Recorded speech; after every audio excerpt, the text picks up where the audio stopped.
Ah, oh goody. Just want to say the title of the stream is funniest joke I've ever told. If you know, you know. Sorry, I had to pull the boy in. I had to pull Ron Flex, the guy I'm streaming for. He's always here for me, even when Nathan doesn't show up. Oh yes, Tafaro, wherever you are. Ahem. Gotta get back into her voice. In all these voices, really. As you claimed, the murder weapon is not the travel wallet. However, it is something you stole from Mr. Hicks after you were done with the vile deed. I find it hard to believe myself, but your motive was very simple. You were out to steal Mr. Hicks' money, weren't you?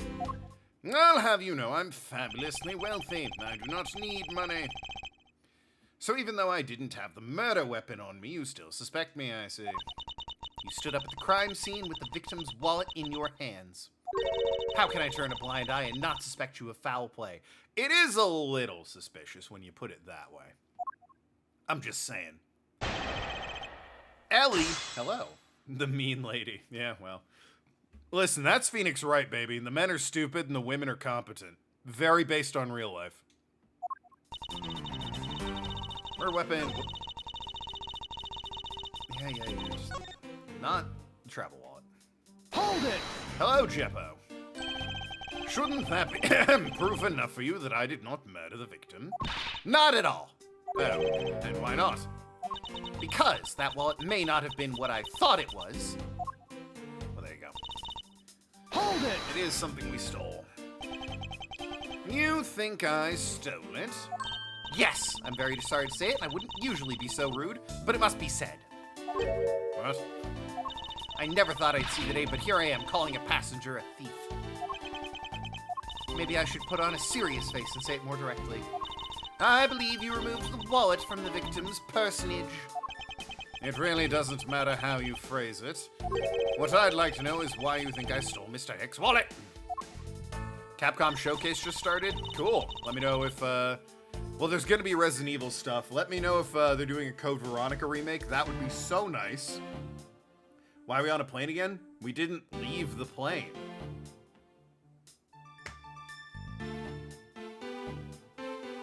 Never got off. We're dealing with this lady. Correct! That was where we last left off. Yeah, let me know if they're due for Capcom a Code Veronica remake, another Ace Attorney game. That'd be pretty hype while I'm playing Ace Attorney. But, Hold it! yeah, no, I'm gonna expect Monster Hunter, Street Fighter, and the new Resident Evil. And nothing fucking else. Pragmata info. Yeah, I don't know what that is. We're getting more Pragmata info. I'm getting any Pragmata info. The info that something called Pragmata exists. I'm gonna assume that's a game. Could be a software. Could be a hardware. I don't think I have any sort of motive to speak of. I'd never met Mr. Hicks before, and our only connection is this one flight. But that is more than enough of a reason. It's a new you. I don't want that. New IP. Oh.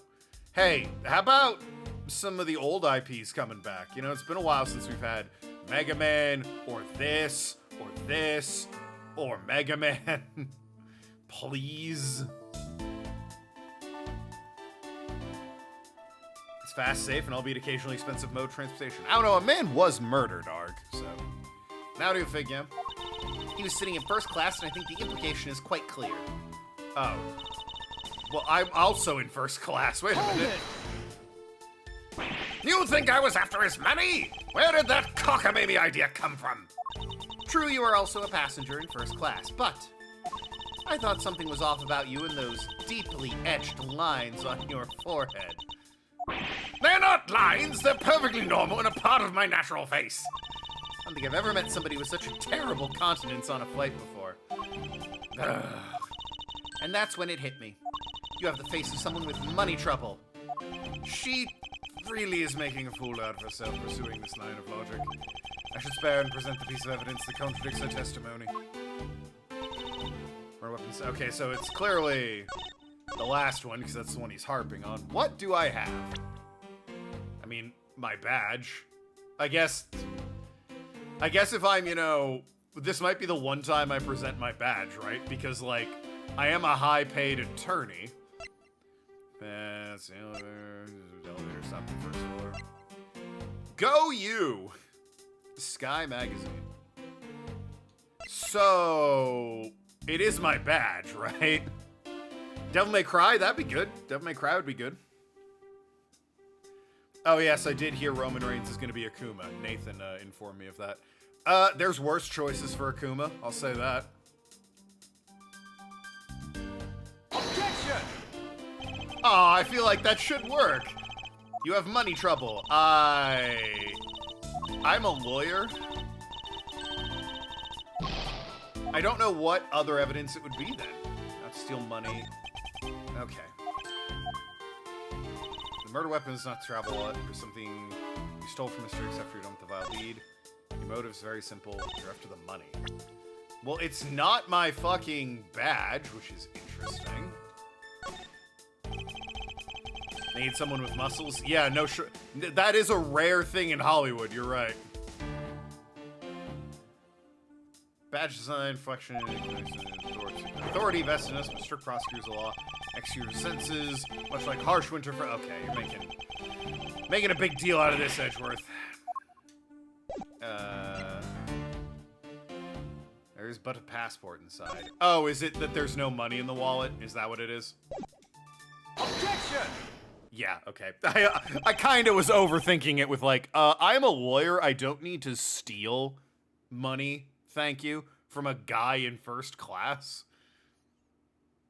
They're making a new Street Fighter movie. Every attempt to make Street Fighter movies went so well. Some of the animated ones are alright.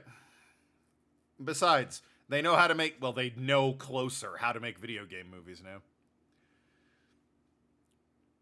Sometimes. Then there's, you know, the Yakuza Amazon series, which we don't talk about.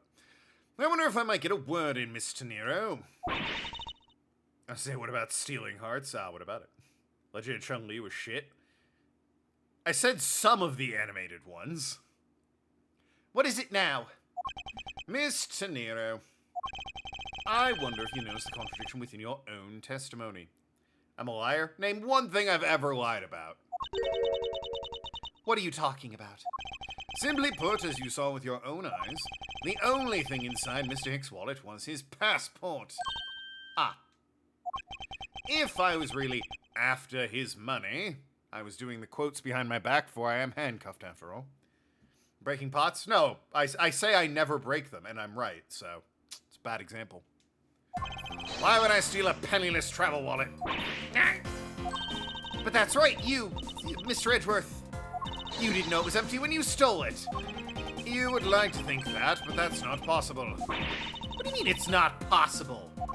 There's no way the killer didn't know what the wallet was empty to begin with. And what makes you so sure? I'm not sure the killer knew the wallet had to be empty from the get-go. Oh, all the money's on the ground around him. Look at this guy. Apparently the murder weapon is also in the photo. I'm just now noticing there's like a small paperweight. I don't know what that is exactly, but yeah, all his credit cards and money are on the floor. I never break pots. Correct. Sorry, I'm too busy playing the game to read the second half of your sentence, but I like that you said Token never breaks pots. Quote, Tim, unquote. Ahem. Anyway. Take that! If you would recall the crime scene, I admit that the wallet was probably not empty at the time of the murder. That's pretty evident by the bills and cards strewn all over the inside of the elevator. Hello, Clover. Oh no! I think you've come to realize the problem with your logic. I would surmise the victim's wallet fell out during their struggle, and that's when its contents emptied onto the floor of the elevator. I doubt the killer could have missed such an occurrence. Then you're saying... Yes, according to your supposition, if I were the killer... Dying Light's getting a Balatro collab. Dying Light 2. Well, they don't need to make a Dying Light 2. That game already makes all the money in the world. They just need to add more characters to it. But yeah, a Balatro collab. Two of the games I couldn't give less of a shit about. Together at last. Half quoting just like the government. I mean, I do work alongside the government. But no, Tim, the quote was, Token never breaks pots. close parentheses. That's the whole... I am correct in those are the words you wrote. If I were the killer, I would have been going after a wallet I knew to be empty. And since I was clearly not attempting to gather the scabbard money, it renders your argument of theft completely invalid. Blatcher's a poker game with no characters. The cards are themed. Forgive me, please! I'm assuming the cards are themed around the killers and survivors arc. And, like, maybe there's... I don't know, Belatro's Joker is gonna be a killer or a survivor. Who's to say? Hey, what the heck? Are you saying the attendant's wrong? That guy isn't the killer. Ha! Don't believe it, everyone! It's a trick! We won't please be quiet. Miss Tenero. Yes? You lost your cool when you saw the dead body. Plus the lounge was dark and looking into the light of the elevator, it's easy to see how you mistook the walt in my hand for the murder weapon. I take no offense that you thought I was the killer. Mr. Edgeworth. Thank you for releasing me. Wingdings. I don't know how I'm supposed to say that. More Street Fighter 6 costumes, and they're spicy. They, them, even hotter. I mean, good, I guess. Stretching the truth is lying? No, it's not. You'll never forgive the lady. Why? She's cute. You have to forgive cute women when they do things. What is it now? Wingdings. Alright, how do I voice this guy and not be a racist? I should see if Nathan's around. Miss Tenero, if you could please translate, I'd be much obliged. It sounds like Borginian, but I don't understand any of it. There's another attendant on this flight who... Alright then. You have to forgive cute ladies when they do things. It's true. Hey, I'm just gonna hide my webcam for a second. We'll look at this later, but riddle me this. Why is there a poster of a movie where an airplane is exploding on the airplane? What? No. That is, first of all, what's a movie poster doing on an airplane? But more importantly, of all the movie posters on an airplane, you picked one where the plane's exploding. That seems like a bad idea. But, you know, what do I know? Take a better look at that when I can walk around. My entire life philosophy, they don't choose the blockbusters. They choose what posters they put up. Anyway, I might just do Russian for this guy, or like pseudo-Russian, what a dumb American assumes a Russian accent is. Ahem. Which is interesting, they actually have a Russian character later in the games. I think Apollo Justice, they have a Russian woman. Banging on about borscht, because, you know, Capcom. Ahem. I said he is giving the runabout. I don't require an interpreter. I speak English just well. Actually, that's outrageous French, and I like that way better. As quarter Scandinavian, this will be interesting. I like the outrageous Monty Python-esque French. I don't require an interpreter. I speak English just well. Sir, you're the attendant. Quarter Scandinavian, yeah, well, there you go. Yes, sir. I want this person under arrest until we arrive at the airport. No. I'm sorry, sir, but what exactly are you hoping for? What is it you want? I am finished talking to the Laxavier. Oh, he acts French, too. This works out fine. One of your uncles was Scandinavian. Wait, one of your uncles was? How was your uncle Scandinavian, but not your mom or dad? What? Huh? I don't know. Yeah, neither do I. Also, I can't read the words on the movie poster, which is now in frame. It does say murder. I think the last word of the poster is murder. Can't read the rest of them. I would definitely be taking a look at that as soon as I can. Please, I would like to hear why you would like me to be held under arrest until we land. You! How dare you try to waste my time? You were the one who stuck your nose into my affairs. I wanted to spend even at least one more second with my precious art. I have no time for other things. I know what you are, I see through you. Insolvent. Yes, I'm pretty sure that's how you say it in English. Well, I should hope I'm not monetarily bankrupt, but I don't think that's what you meant. I'm sorry, but I don't think I caught your name. I am Zinc LeBlanc II, a very wealthy man in Virginia. The new characters introduced for this game are weird. There's two that are really, really good. Maybe 3 or 4 that are really, really good. The rest of them are... Listen, this is in stiff competition as the worst Ace Attorney game, and it's not, like, even close. It's this and Spirited Justice is the 2 worst ones. And that's 100% fair. Kai's investigations too. I assume you mean Kay, and no, she's in this one. I am not an ordinary rich man, I am an art dealer. A rich seller of beauty. Mr. LeBlanc, what did you mean just now? Pardon? When you said that Mr. Edgeworth was giving me the runabout. I have to explain? Unbelievable. I will say it once and only once more. I do not have even a second to waste. Time is money, as they say. Yes, and you have to continue to blather on. I saw it, yes I did. I saw the victim go on the elevator. Going down to the lounge.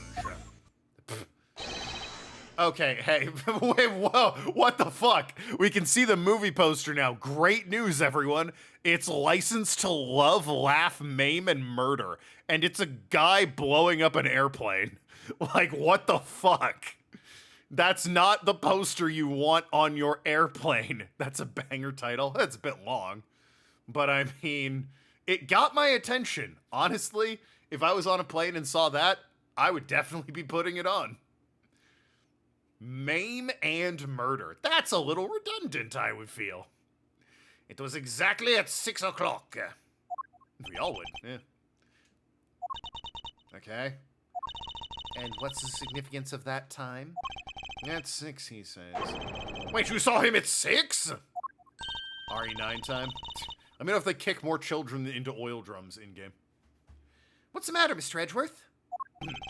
He understands, I see.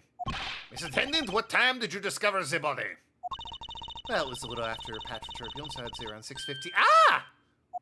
Hicks was his name, was it? Then I say that man Hicks was killed in the 15-minute time span. And the only person on the lounge at the time was this prosecutor, yes? Yeah! I was in my seat the whole time! Me too. I was watching a movie and enjoying a fine glass of grape juice. I was still eating. Still haven't finished. See?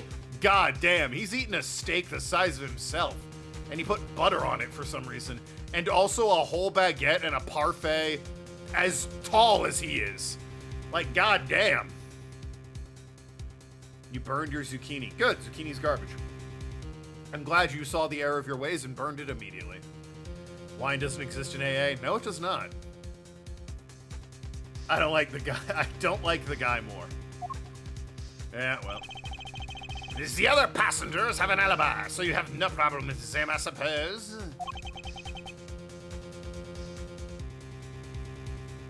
What's the title then, Arg? It's just a man standing in front of an exploding plane, and the poster says licensed to love, laugh, maim, and murder. I agree, it's better as a tagline, but there's nothing else on the poster. No complaint I see, not a single word against this, right? I have no way of discounting what you have put forth at this time, but it was not me. Ah, so you say, but do you have, what do you say, the evidence? Mr. Edgeworth, are you really the culprit after all? Mr. LeBlanc, I suppose you are quite certain in what you saw, enough to give testimony.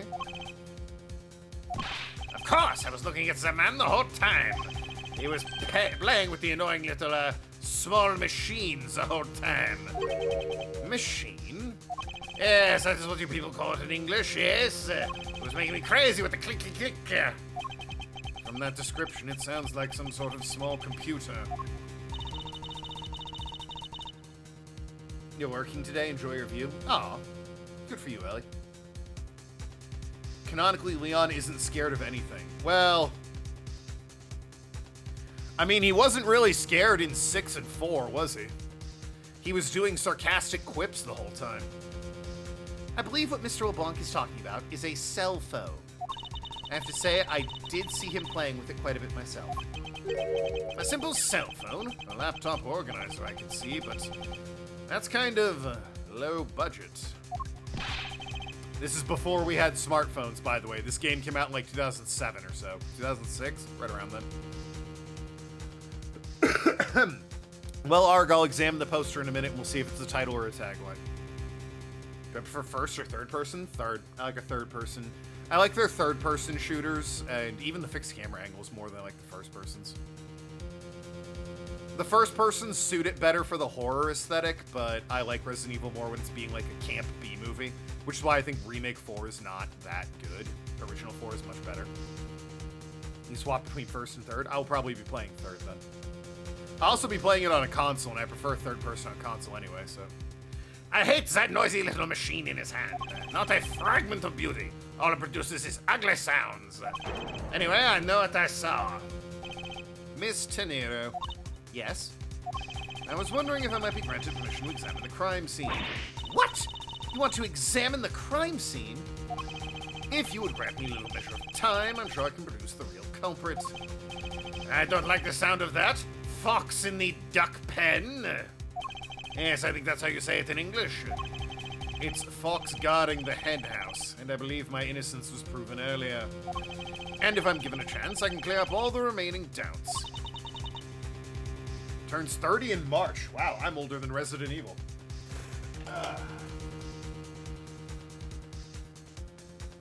I don't think I'm older than many of the people in Resident Evil, but I am older than Resident Evil. Miss Tenero, if we wait until we arrive, there is a good chance that some evidence will have been destroyed by then. I understand. Let me see what the captain has to say. Ha! This should not be approved. He ain't shady at all. Well, he's quite bright, actually. Without Lakers colors. Please, Mr. LeBlanc. It's an emergency. All decisions are made by the captain alone. Do they not have a sky marshal here? Now please wait here while I ask the captain what to do. I'll be right back. And off she goes. You're not planning to erase evidence when you're doing your investigation, yes? Of course not. Ha! We will see.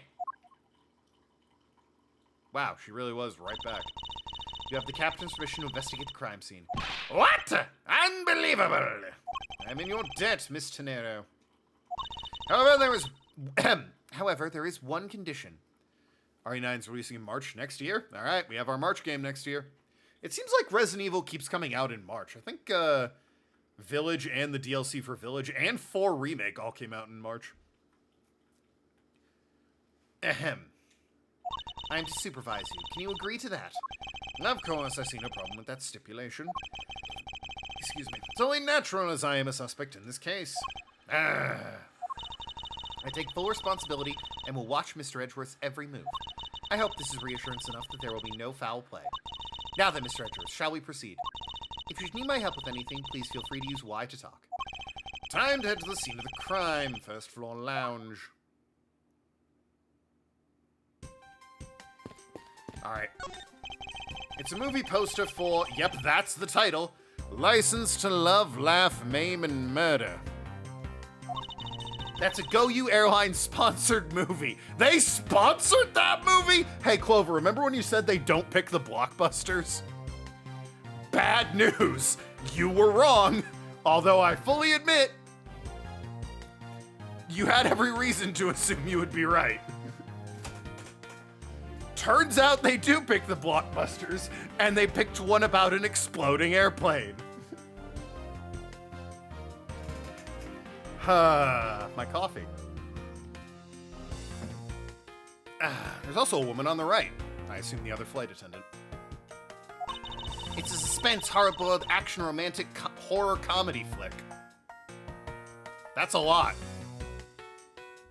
We're in the Monster Hunter section of this showcase. Well, I'm back to not caring about Capcom. Is that the genre listing for this thing?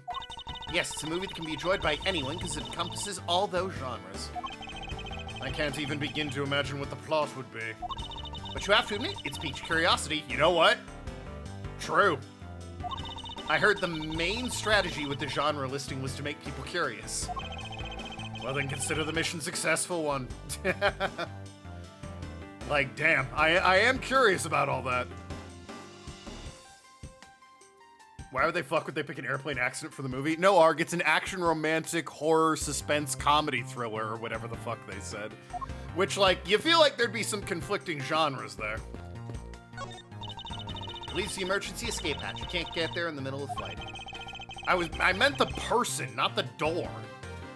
What's the probability the criminal escaped through here? 100%. What? Oh, let me finish my thought. I'm 100% certain they did not. And I'm searching for an answer. Only complete thoughts need apply. Excuse me, may I have a word with you? You there! Yawn. We don't know what she's like yet. If you need something, ask Miss Rhoda over there, okay? What the? Hey, wake up, you! She's sleepy. I'm sorry that she's being rude, Mr. Edgeworth. No need for you to apologize. I find it hard to believe she's asleep on the job. If I were a boss, I'd see to it her salary was cut so low it was in the red. Yes, well. She's a pretty girl, probably. It's the Ace Attorney's franchise, so she gets away with things. At least according to me. Don't get near me, you criminal! He said, don't get near me, you criminal. I am not the killer, and I intend to prove that starting now. But that's contrary to the facts. He says, but that's contrary to the facts. I can understand his English just fine, thank you very much. Hey, miss, how about another glass? Excuse me, but I was wondering if you knew anything about the murder. How about it? How about a glass together? Sorry, I must decline. I wasn't talking to you, I was asking the cute attendant. I'm sorry, but I'm on the clock right now. But if you need a refill, I'll be happy to bring you another glass at any time. You got it, toots. That's no way to talk to a lady. Edgeworth, based. There's a reason I want to smooch him. I mean, be him. Conflicting your people in charge decided to throw everything in Blender and hope. I mean, they said they did it to pique your interest, Arg. And the way you're banging on about it, it seems like they have, in fact, piqued your interest. If I may have a word with you. Mistake so awesome. That's great to hear. However, I would like to ask you a few questions. I was here the whole time, wouldn't know. Eat or speak, pick one.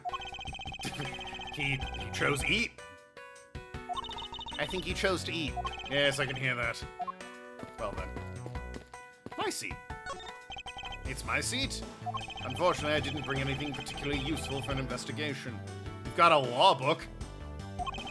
It's not as if I'm constantly prepared for such a thing to occur. This was Mr. Hicks' seat. I don't see the machine Mr. LeBlanc was talking about. Perhaps it's in the elevator. Maybe. We should probably head down to the crime scene now. Alright. In order to preserve the crime scene, I'm afraid the elevator is not in service. To get the first floor lounge, we should take the stairs. Okay. Interesting one way to describe it. Morbid curiosity. Hey, Arg, either way, it sounds like if you had the opportunity, you'd watch this thing. And that's all they care about. Hate watching is still watching. Wow, this is a nice lounge. This is on an airplane? There's glass everywhere. That seems incredibly dangerous. Any one of these bottles could be used to club a man. Are those real statues? How much weight are they taking up on this plane? This airline sucks. I want to thank you for your help back there, Miss Tenero. It was nothing. You should thank the captain for granting you permission. And just so everything is perfectly clear, I still don't trust you. Your standing with me hasn't changed one iota. I see, I will bear that in mind. I received an order from the captain earlier. He wanted you to know that we reserve the right to stop your investigation if we feel you are not making progress. When we do, he asks you please return to your seat at that time. So my time runs out at his and his crew's discretion, does it? I have to find a way to discredit Mr. LeBlanc's testimony before time's up. I understand. By the way, is there any place you can think of where the killer might hide on board? I don't think so. After every first-class passenger was accounted for at his or her seat, we made a thorough search of the plane. As for business and economy class, I thought this might be a luxury plane where they only have first class, and like, thus it's, you know, luxury seating and a bar, and it was like turbo expensive. Turns out we have business and economy as well. Like, damn. No one can move between those two classes and first classes without first class without staff keycard. And we found no record of a keycard being used at all. Which means I have a first-class killer on my hands. At least I know that much for sure. And one other thing. No one else has been allowed near this crime scene since the murder was discovered earlier. Alright. Now then, let's get started. You haven't seen stairs inside an airplane before? There are a few airplanes that are multiple stories. Like the first class is on the upper floor. They are massive jumbo jets. Who got killed? This guy. His name's, what is it, Hicks? Ackby Hicks. There you go. But where should we start from? Let's start with Mr. LeBlanc's statement. The crime occurred between 6 a.m. and 6:15 a.m. During that interval, the only person allowed was myself, which would make the prime suspect me. However, since I did not kill Mr. Hicks, it means the killer is around here somewhere. If we're to believe what you say is true, then yes.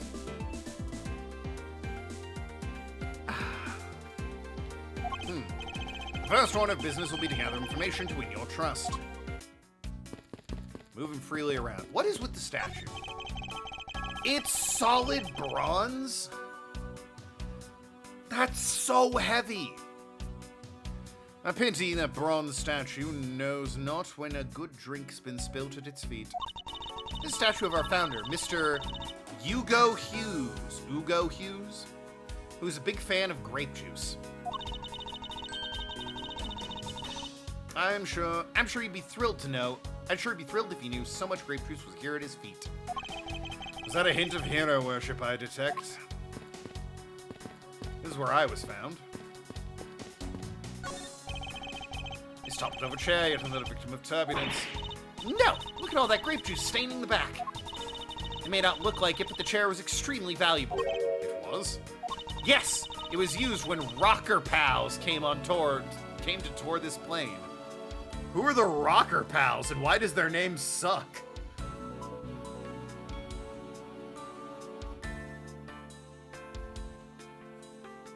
Arg makes a point. This is clearly a fictional airplane with solid bronze statues and elevators. No doubt, really heavy. You need a fucking counterweight for the elevator. That's literally just something that makes it heavier, and it's right next to bronze statues? How does this plane fly? The Rocker Pals leader sat in this very chair. I'm sorry, but what are these Rocker Pals? I can't believe you've never heard of them. They're all the rage. The Rocker Pals are an extremely popular international band. They added Pals part as they became more popular, especially among teens. So before they were just rockers? That explains it. I'm not really one for the music of today. Maybe I should ask Detective Gumshoe about them later. On second thought, I can already see how confusing the conversation would get. I don't know who the Rocker Pals are. These bottles and glasses must have been broken by the turbulence. Quite a bit of broken glass here. Please be careful when passing through the area. Thank you very much for the warning, Mr. Edgeworth. However, no matter how kind you are towards me, that does not clear up any suspicions I have about you.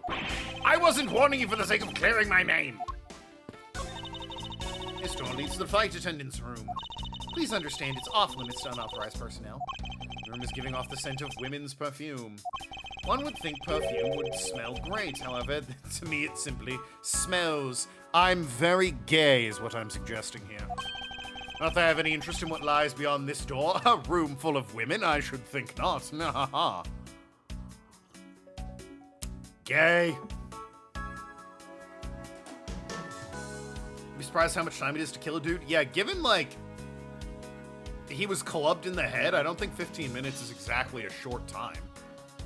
15 minutes is a lot of time to accomplish stuff, yeah. Perhaps you should return to the investigation, Mr. Edgeworth. Mr. Edgeworth? Sorry, I spaced out for a second there thinking about men.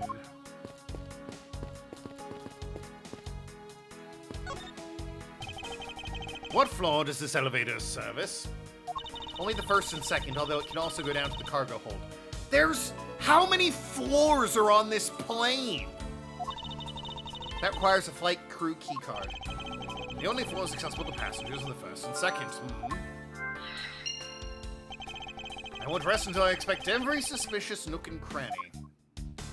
Alright, let's see. The pocket in his card. There's something sticking out of his pocket.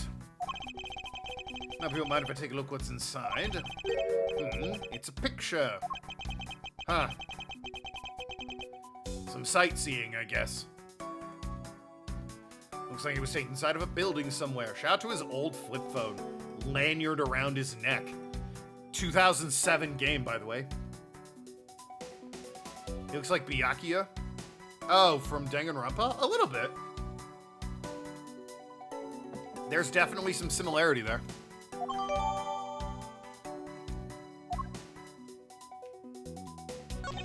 I wonder what was hanging off this lanyard. We know what it is. And for some reason, Dwight? From The Office? Eureka! Mr. Hick's machine is nowhere to be found. His machine? His cell phone, Mr. Reno. To Nero. Ah, so I guess it's because it's not here. Yes, I think we can safely deduce the killer took it. God, that old-ass phone. You know that thing slides up and turns into a keyboard. Excuse me. Seems more like a Federation starship than a commercial airplane. It does seem like a really massively, sarcastically big plane. 2 floors I've heard of in some planes. We're talking like 4.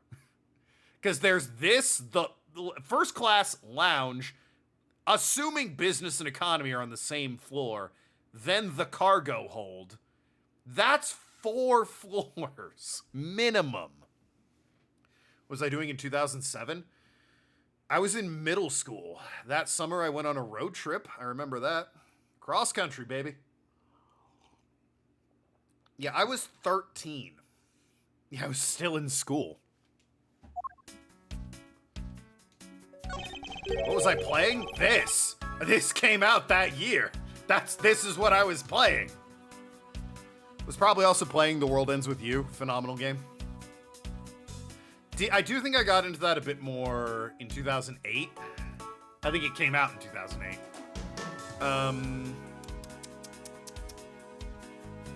God, what was I playing a lot of on the DS? New Super Mario Brothers for the DS? Super Mario 64 DS, played a lot of that. Pokemon Diamond. We ever gonna stream The World Ends With You? Probably not.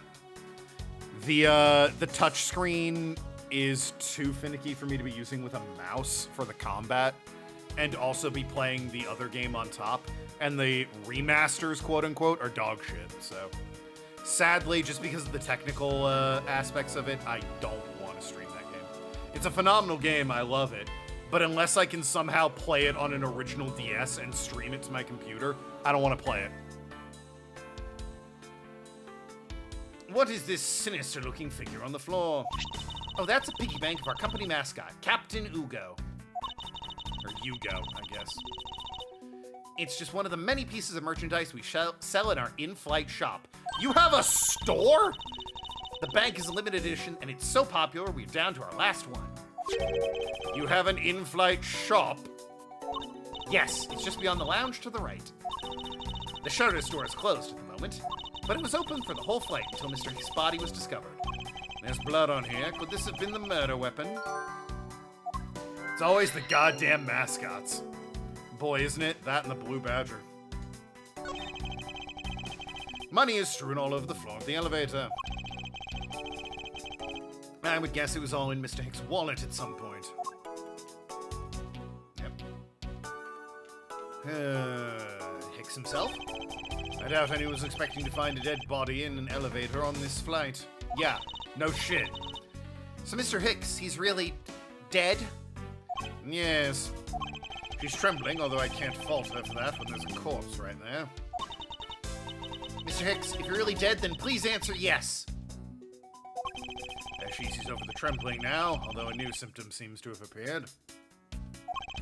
Anyway, I should focus on the victim's body. Let's see. There's blood on the back of Mr. Hick's head. Could this be the cause of death? He appears to have been struck very hard. Even his glasses are broken. Oh dear. That's quite the blow to the back of the head to break glasses. Nothing else I'm seeing. Alright, maybe some deducing. Where was the killer? Blunt force trauma. I mean, surely the murder weapon is blunt force trauma, right?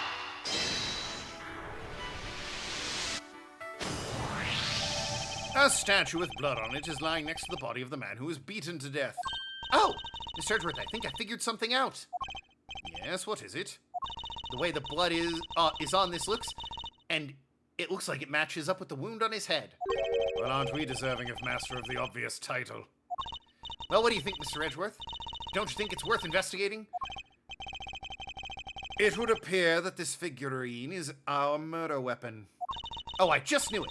I mean, I can't think of any other connection. Perhaps Master of the Oblivious would be a more befitting title.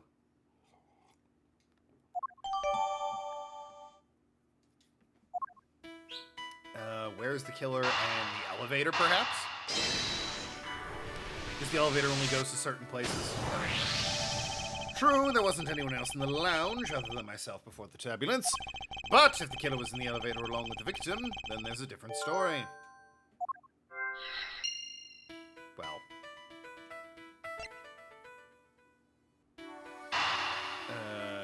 Broken glass? I don't know. It's the only logic pieces I have. I was gonna say, they didn't seem like they went together. Did I miss something, then? Already? Nope, you checked everything.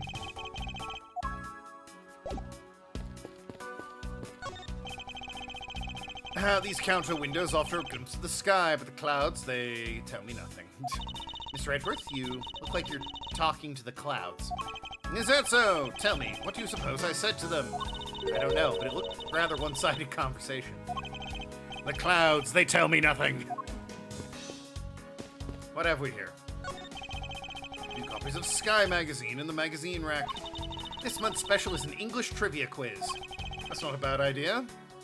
I've heard that the youth of today don't know a particle from a participle. Oh, I am funny. Particle and participle. Oh, I can't take credit for that. Heard that from one Mr. Captain Holt from my favorite show, Brooklyn Nine-Nine.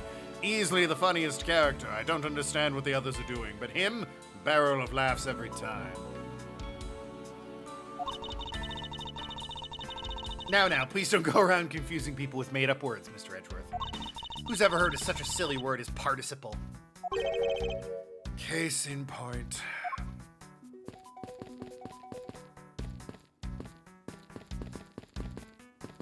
Oh, I guess I didn't check this gate. The in-flight shop is just beyond these shutters. But we don't have permission to open them, so I'm afraid I must leave them closed. There must be clues to be found in this lounge. I'll remain ever vigilant. The table. Glasses and candles are thrown in disarray by the turbulence. It's been a while since I've seen this big of a mess. It's terribly embarrassing, but I thought it was an earthquake for a second. And I frantically started searching for glass vases to shut off. Gas valves. Glass vases. Gas valves to shut off. I guess the shaking of the plane was bad enough to be mistaken for a real earthquake. Not that I would know, since I was unconscious for most of it. Something to examine here, I think. Ah, and footprints. Okay, well. A lot of movies, it's shown after getting hit in the head so hard, they're knocked out. Character just wakes up and walks off. You're inside, you're knocked out, will be walking off in a matter of minutes. True. You can't just be knocking people out in real life and then they're fine with a bit of a headache later. That is a purely fictional thing. There's some spilled grape juice in front of the elevator. I assume it was spilled during the turbulence. Oh, we must clean it up. We must clean that up or someone might get hurt. Aha! What is it, Mr. Edgeworth? I found something very important. There's footprints, and they're obviously not mine because I was arrested immediately, and they're obviously not the victim's because he was dead. Take that! What is that? They're a little smudged, but I think we can both agree they're a set of footprints. So you think? Yes, these belong to a killer! Then maybe we should check the shoe size of everyone in first class. I don't think that will be any help to us. Unfortunately, the prints are too smudged, which will make it hard to get a definitive match. Oh, I see. However, it does give me a point of logic. Not you! That's a joke in Archer, right? Like, one of them gets knocked out, and they're like, wait, what? You got knocked out? Yeah, he hit me, and I passed out. For how long? I don't know, like 10 minutes? Oh my god, that's super bad for you. You need to see a doctor. No, it's fine. He knocked me out. Yeah, humans can't get knocked out for that long without there being really bad trauma. Really? Happens all the time in movies. That's a movie! Archer is such a good show. Love Archer. Got a little bit weird there at the end with like Archer Vice and Dreamland and all that, but yeah, it was fun. Anyway. Clearly the footprints suggest the killer left after killing. I have it! I'm sorry, but I don't understand, Mr. Edgeworth. I can prove that someone other than myself was here around the time of the murder. What? Really? Yes, it's rather simple, actually. The proof is in the pudding, or rather, the grape juice in this case. These footsteps here confess to me this very fact, that someone exited the elevator alive. Seeing as how the victim is dead, that would mean the second person.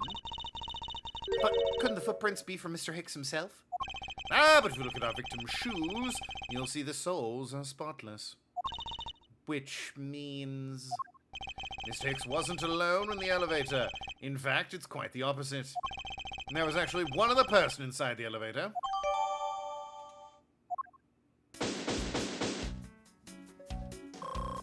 Yay.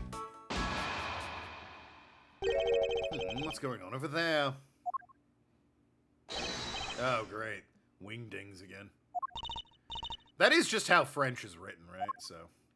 Oh, let's see how the flight. Ahem. Unforgivable. This is unforgivable. Do you understand what I'm saying? The movie is late. It is the same level of bad as if the plane arrived late. But the movie... What? I will not talk to you anymore, you're just wasting my time. What is the matter, Mr. LeBlanc? If there's no emergency, please return to your seat. Do not tell me what to do, I need not sit down. Well, Mr. Prosecutor, did you prove you are innocent yet? If you would like, I will prove my innocence to you right now. What? Nonsense! Are you saying my eyewitness testimony is mistaken? Not mistaken, merely there is room for doubt. I'd be most honored if you could please tell me what you saw in detail once more. Fine, suit yourself.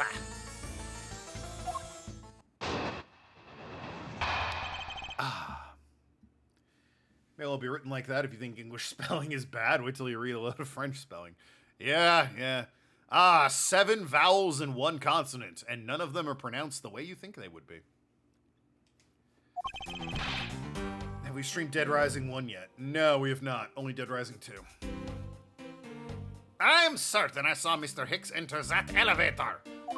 It was when the needle on my pocket watch pointed to the 6 and the 12.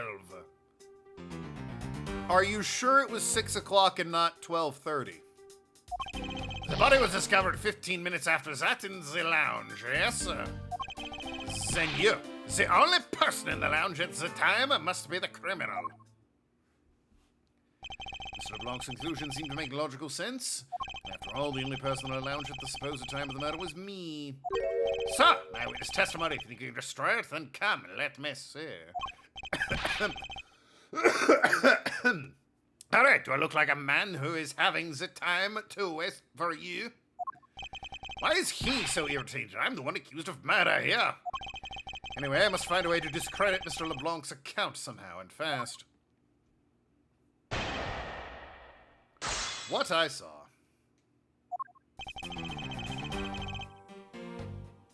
Hold it! Mr. LeBlanc, were you able to get a good look at the inside of the elevator at the time? Of course, I saw what was inside, and you're sure the victim was in the elevator alone. Yes, the only person inside was that Mr. Hicks man. And this last outburst is a bit too important to let go. The person inside was Hicks. Hold it!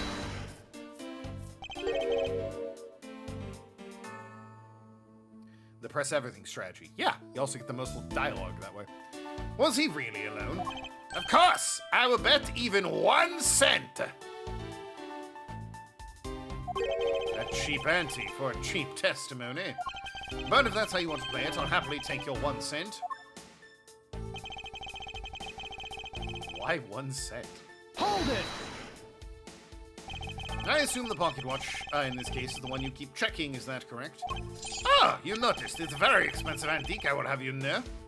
And the feeling is wonderful when I fully wind it up by hand. Does look very well designed and quite classy. I would have to charge you if you want to touch it. That's quite all right. Let's continue with your testimony. What a cheap man you are, and I'll return the time you wasted back to me. And if we must, I saw Mr. X enter the elevator at 6 o'clock. 2 minutes in the lounge. Hold it! It's true I found the victim's body at 6:15. And that's when I found the two of them as well. You see, it all matches my testimony. Well, the person in the lounge at the time must be the criminal. Hold it! That is the most mistaken way of thinking I've ever heard. No. Your silly opinion is what is mistaken. Please calm down, the both of you. In a sense, you are both mistaken. Well, if that isn't the pot calling the kettle black, then I don't know what is. I spy a little hold in his words. Yeah, it's the footprints, I assume. Yep. There you go. Objection! Footprints walking away from the scene of the crime. Mr. LeBlanc. What is it there?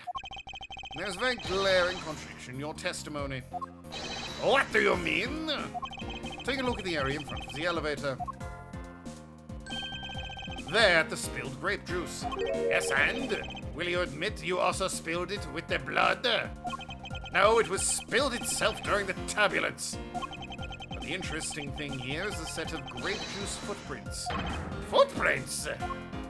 Yes, the ones that lead from within the elevator out the lounge itself. It's evidence that proves someone other than Mr. X exited the elevator alive. Oh.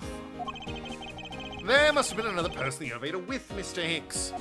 Now then, I'm done playing games. Why don't you tell us the truth?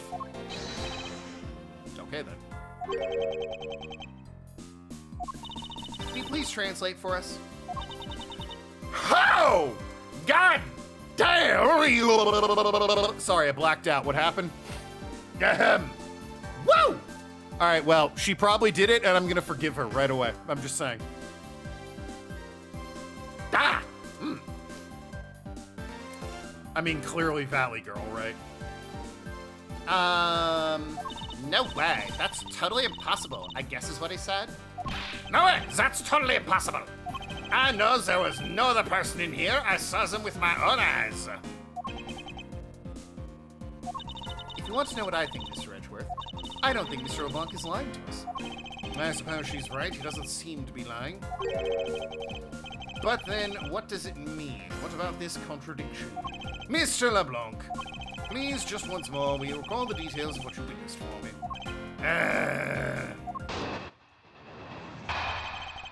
What I saw, part 2.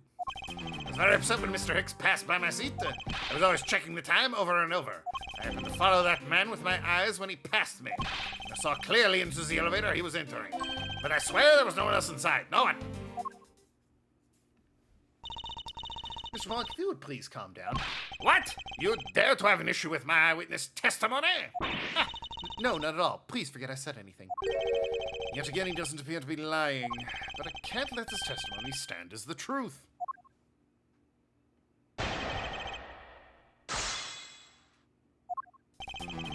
They're upset when Hicks passed by my seat. Hold it!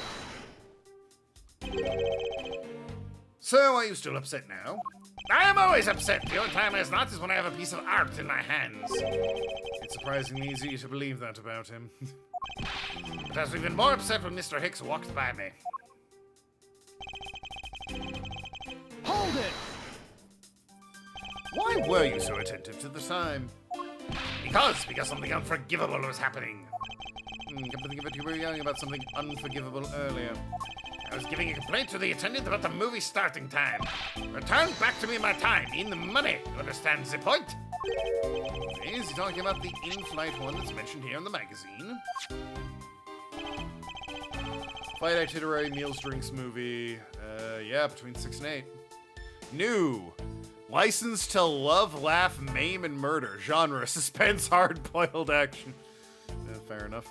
Runtime 120. That's a 2-hour movie? You got a 2-hour movie? That's that? God damn. What does the rest of the magazine say? Complimentary services for all your dietary needs. Best restaurant in the skies. Featuring items from the world's finest restaurants. Treat yourself to the cuisine of the gods. It seems big, like a big elevator. Just because Frenchie didn't see another dude doesn't mean there wasn't another person already in it. If they're pressed up against the wall, maybe. I can't hide the box. Thank you for choosing Go You Airlines. We wish you a pleasant flight. Require assistance at any time. Use the call button above your seat and a flight attendant will be with you shortly. Meals will be served in time shown above, but drinks and snacks will also be served. Okay. It's a long flight. Damn. That's almost a 24-hour flight. Good Lord.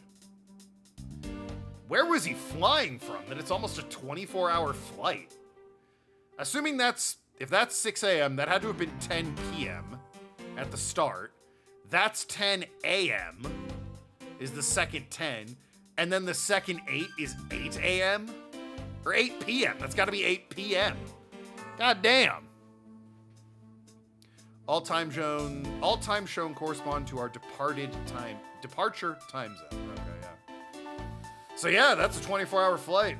You took off at 10 p.m. and landed at 8 p.m. the next day. I'm sure 22-hour flights exist, but holy hell. Summary of the plot and the start time, interesting. They're supposed to show License to Love, Laugh, Maim, and the Murder. I cannot see this movie in my country. You can only see it on international flights. Yeah, because the airplane Go You Airlines sponsored the damn movie. I look forward greatly to that movie. I check my pocket watch whenever possible so I would not miss it. I even set my watch to the destination time when I came aboard.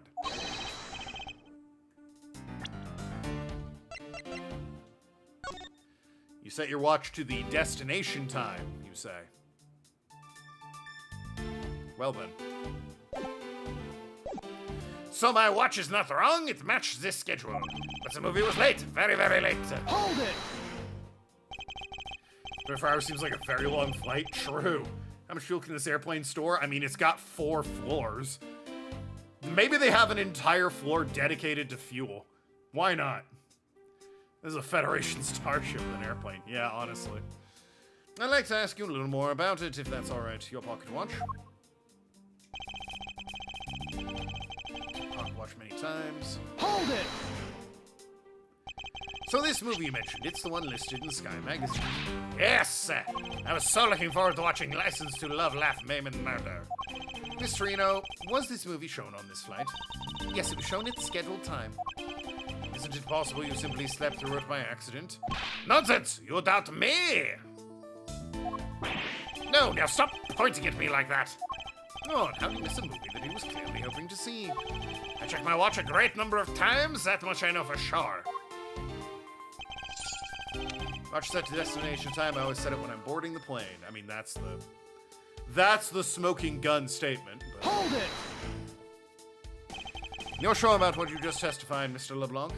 Yes, of course. I am a busy man. I am immediately busy when I land. I have many places to go and no time to waste adjusting my pocket watch. I see, it's a very valuable statement you just made. Flatter me all you want, but you will not get 1 cent out of me. That's all right. All I require is this piece of testimony. Follow the man with your eyes. He got a good ass, or what? Since you only happened to see him, it's possible you missed something in that glance. Even if I only happened, I did not miss a thing. And how can you be so sure?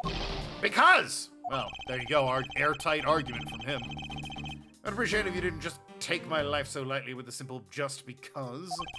Well, then I was only making a joke. I saw Mr. Hicks, all right? Hold it! There are no 24-hour flights with no layovers. Longest flight that exists is 18 to 19 hours. In fairness, what about in 2007? Planes have presumably gotten better.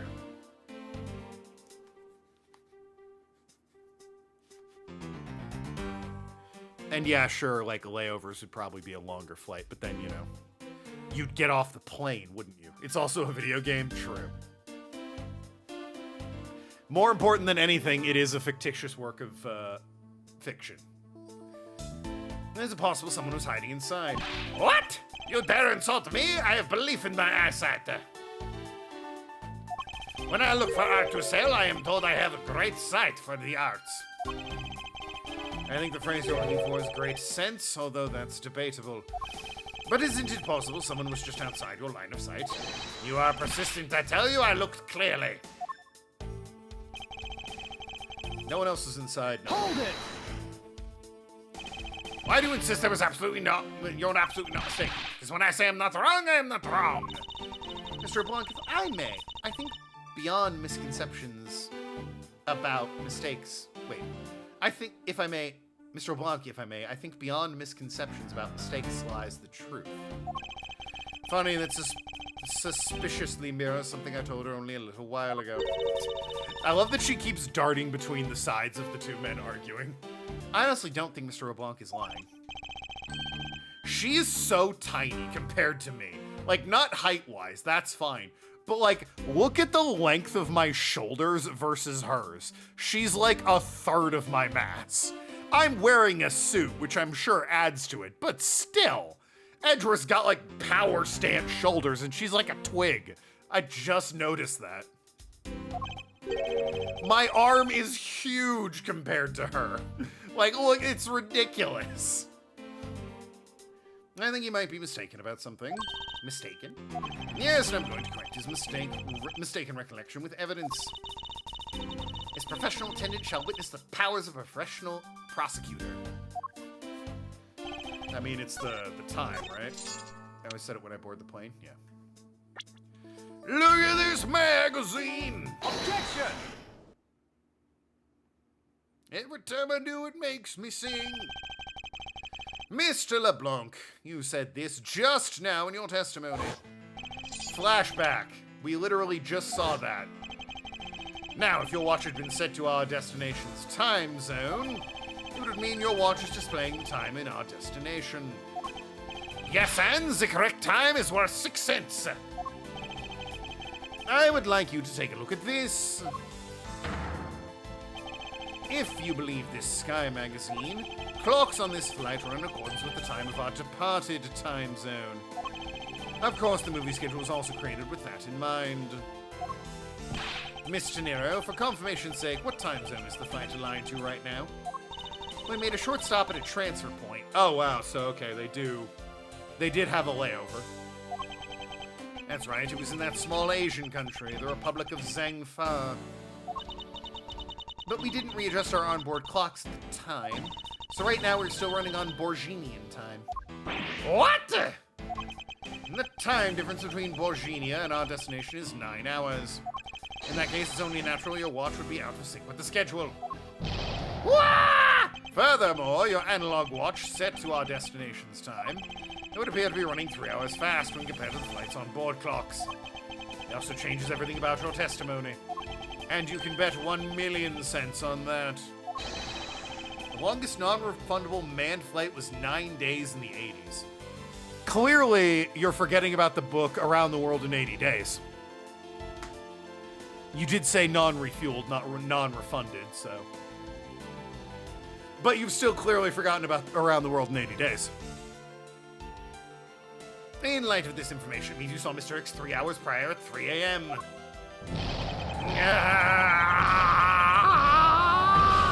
1,000,000 cents! Turned into Doofenshmirtz there. That was also specifically for airplane fights. Ah, fair. Around the World in 80 Days, famously a balloon. This should clear up all the remaining accusations. Also, Clover, I don't know if you saw the other flight attendant when they zoomed in on her and, like, showed you the full portrait and not pixel art, but goddamn! Anyway. This basically why... My guess is she did it, and I forgive her for everything. Because, like, just fucking look at her when it zooms in on her. This basically widens the time frame for the time of death, right? Yes, because Mr. LeBlanc saw the victim enter the elevator at 3 a.m. It means the time of death could be anywhere from 3 to 6:15. You have to forgive cute ladies when they do things. Exactly. You get it.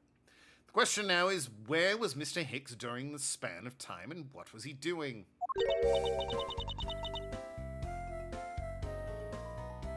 What is this music? I've got something to say. And you are? Ha! Got it! Yeah. I'm Chamomile. Mealy? Oh, she's sleepy. It's chamomile. I see. Guys, she's sleepy and her name is Chamomile. Chamomile. I'm a flight attendant. And what is it you wish to say? Well, I think your story's a little different from how I remember it. What do you mean, Cammy? I saw Mr. Hicks sitting in his seat at 5 a.m., you know. What? How could you be so sure of the time? Oh, that's right, he pushed his call button while we were parked in the transfer point. This flight will be making a brief stop for refuel. They printed this in the magazine.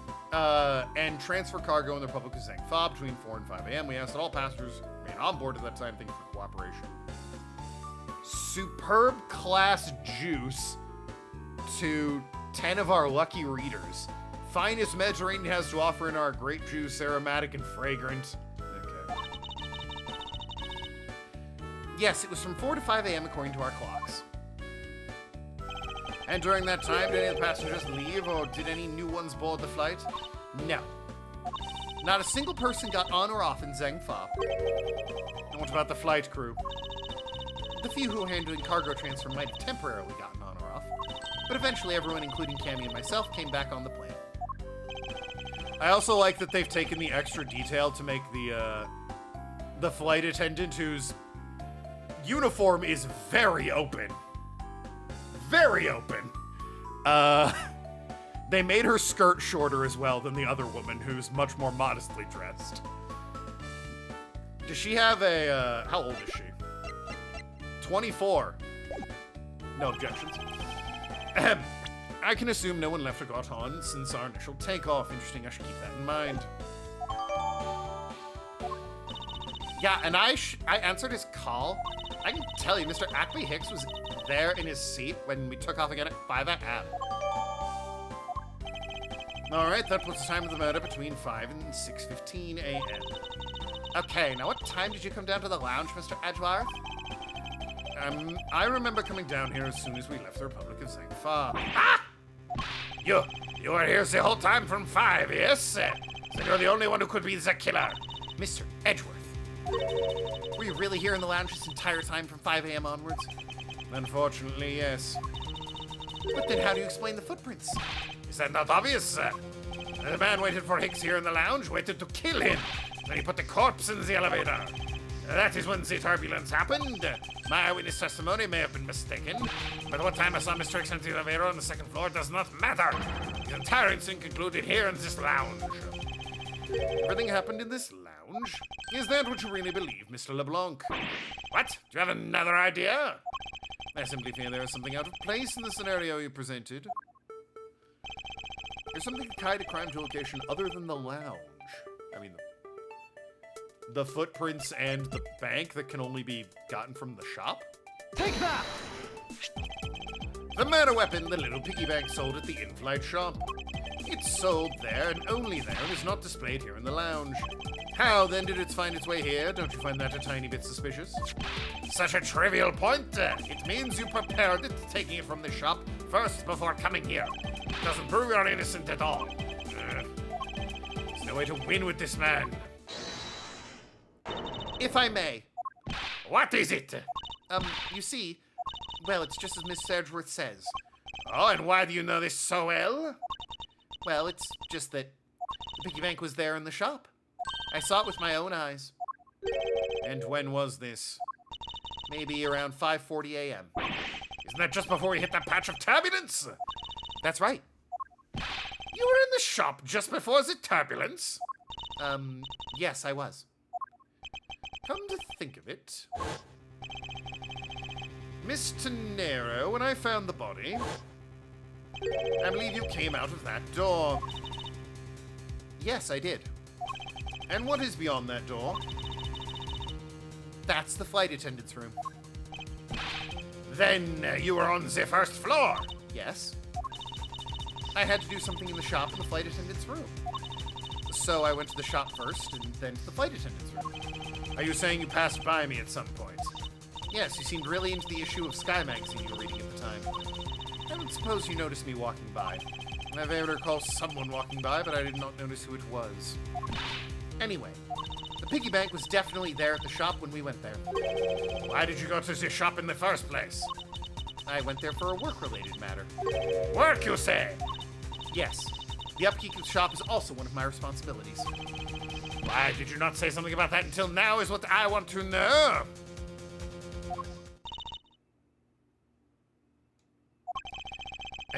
In any case, I believe it's clear the shop needs to be investigated as well. Shall we head over there now, then? What is it now? Aren't you forgetting something, Miss Rudda? Don't you need the captain's permission to check the shop? No, I haven't forgotten. But I've already asked him for permission to search the entire plane. So I think we're all right. Huh? That's weird. What is? Well, I just talked to the captain, say, and he said that he didn't give you permission to do anything like that at all. Well, way to be a narc. I can't be mad at you, though. I can't even look you in the eye. That's how disappointed I am at you. I cannot even look you in the eye. Nope. Shame that. Ahem. What is the meaning of this, Miss Tenero? It means she's lying. Go on, admit you are. You said you had permission to search all over, but you didn't. And yet here you are. You, flight attendant, what are you trying to do? Pull this sheep over us? I'm busy looking at other things. Don't worry about that. Just, I'm not looking at her eyes is all I'm saying. I'm so disappointed in her for narking on us. That's the reason. Yep. Just that. Ahem. Her bedroom eyes. Is that what they are? They kind of look soulless. Like other people have pupils. She's just really glazed over. The captain's calling for you, Miss Rhoda. How crazy would it be if Cammy from Street Fighter got Cammy Meals? Again, fun name, Cammy Meal. How crazy would it be if she got her outfit? That'd be wild because, I mean, the hair. Cammy, I think, normally having a braid or a bun. Meanwhile, this bitch's hair is down to the back of her knees. Good lord. The half-lidded gaze, batting her thick eyelashes. Clover, it sounds like you and I are on pretty much the same page. Oh, wrong guy. Oh, but don't worry. I already got permission to search the shop from the captain. See, unlike you, I do things the right way. Miss Chanira, why would you do such a thing? Please excuse me. Oh, there she goes. Looks like I get to be in charge now. Please go back to your seat, Mr. LeBlanc. Now then, Mr. Edgeworth, if you would follow me, I will be your guide from now on. There's something about Miss Chanira that just piqued my curiosity. But right now, investigating the in-flight shop is my top priority. Some guide. Anyway, bye. Oh, okay. Ah. Well, this is suspicious. We've got broken glass everywhere. And some hideous luggage. Good lord. Guys, that's not just me being colorblind, right? That is some hideous luggage. Flight G390, first floor, in-flight shop. So, this is an in-flight shop. It's quite the mess in here. Rude. Yeah, it's ugly. Oh, good. You think? There's broken glass and flowers all over the floor. Yeah, it's a mess. Guess I'll have to clean things up then. Hold on, you can't clean up a potential crime scene. Oh, thank goodness. I hate cleaning so much. Oh, wow, Clover, you and her would get along. I mustn't rush things here. I must remain calm, cool, and collected. Because this piggy bank was left at the crime scene. There's a very good chance Kenora had paid this place a visit. Yeah, based on everything. So, what's with the pamphlets? Oh, it's a display case. Why are there life... Wait, what? Either the owner has no fashion sense or is designed by a clown. It could be both. But no, for real. Why are life preservers and, like, jackets and whatnot under glass in the shop? I have a problem with that. Inside this thing is rows of lifesavers and life vests for sale. We sell those when there's some kind of accident or something.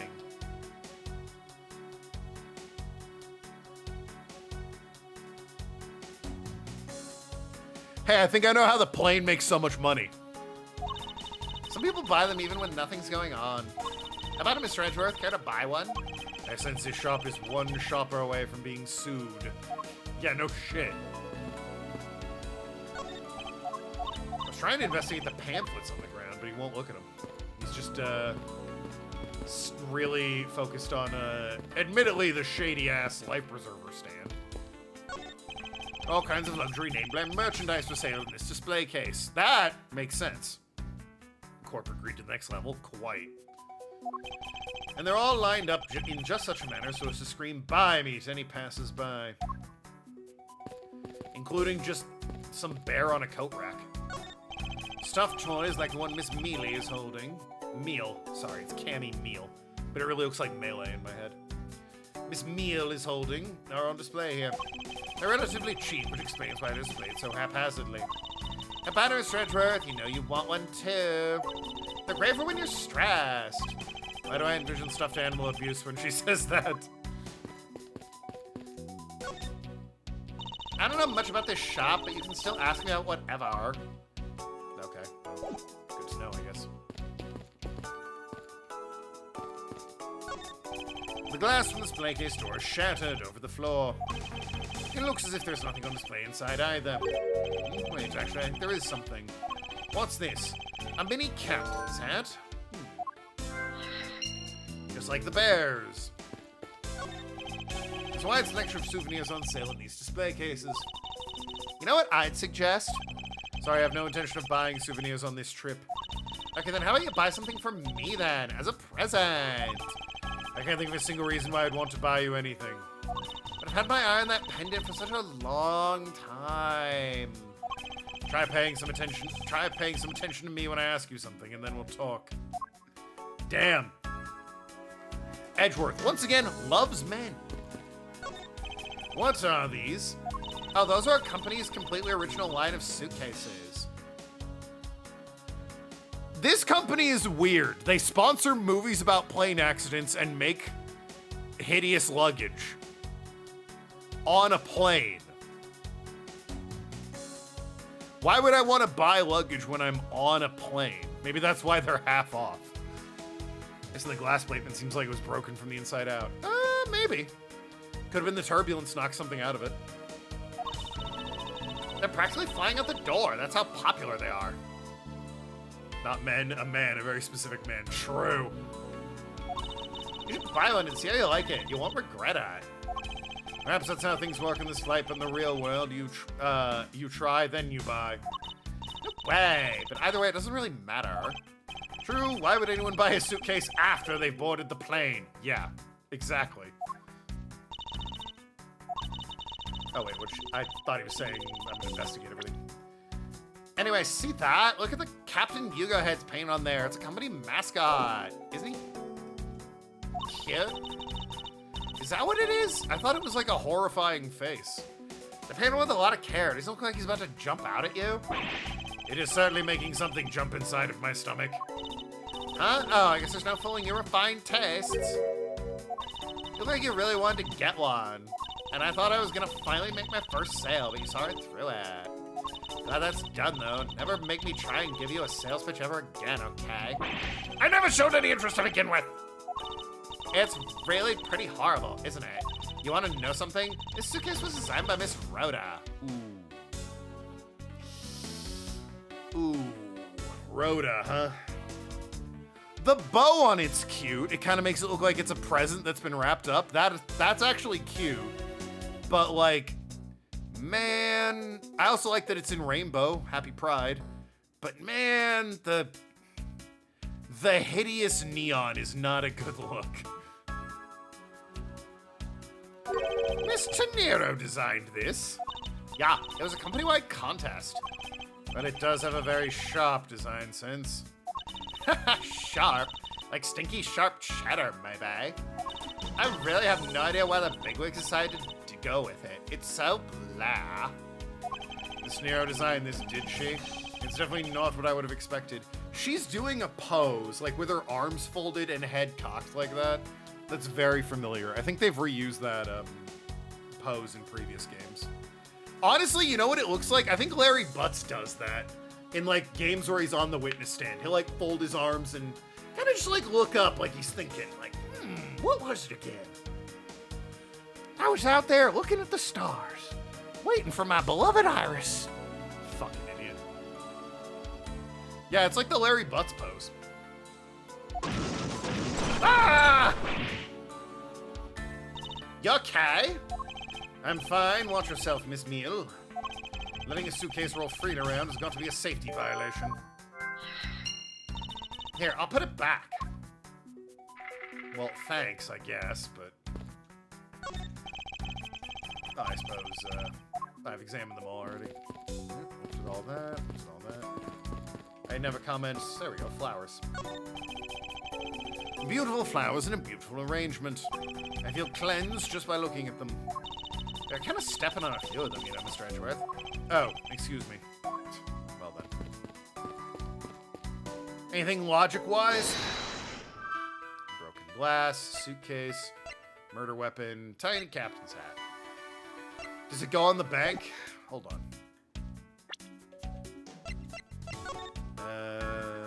No.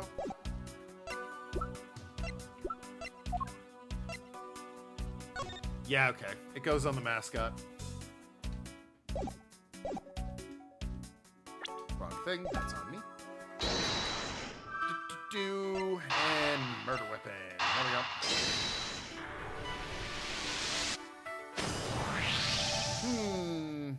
The hat probably used to be on the piggy bank's head. Let's give it a go and see. Aw, it's cute. I believe this piggy bank was forcibly removed from the display case. Does this mean the killer broke the glass to get at it? Really? Don't tell me you don't know what things go where in this shop. Well, I don't.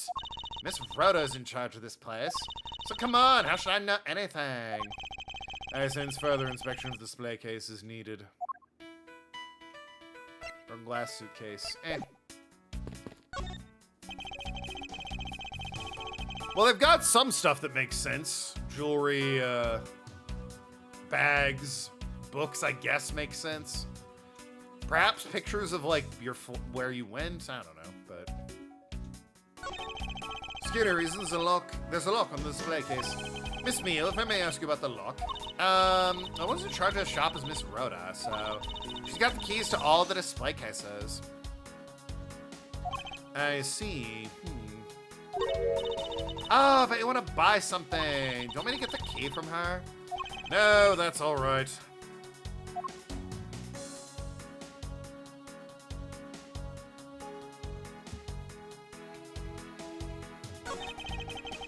The glass on the door is broken. Perhaps it was the killer who broke it in order to take out the piggy bank. But it's a bit odd that the inside of the case is so devoid of glass shards. Plus, the glass broke rather cleanly. Ah! What is it? I touched the glass and it cut my finger. It hurts, Mr. Edgeworth. It hurts. Please tell me you can deal with such a minor cut on your own.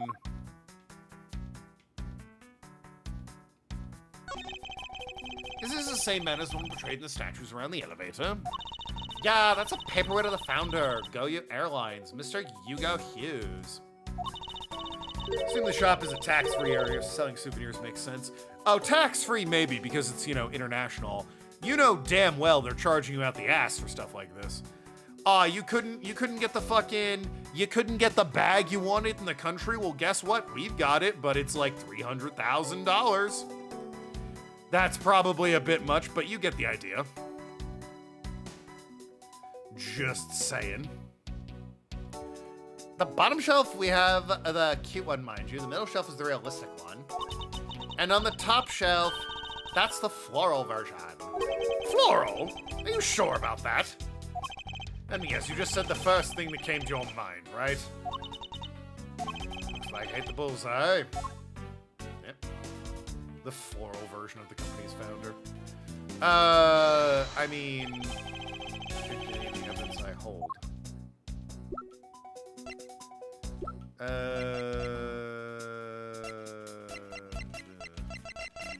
was thinking it was maybe my theories. Nope. I mean, the evidence I have is just profiles and testimony, footprints, Goyu, phone.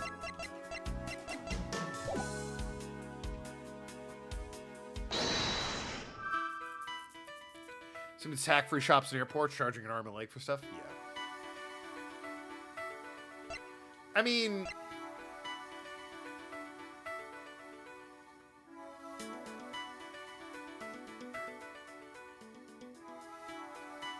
What I think happened was turbulence due to the glass being on the outside of it. I think the turbulence knocked the bank out of the window here.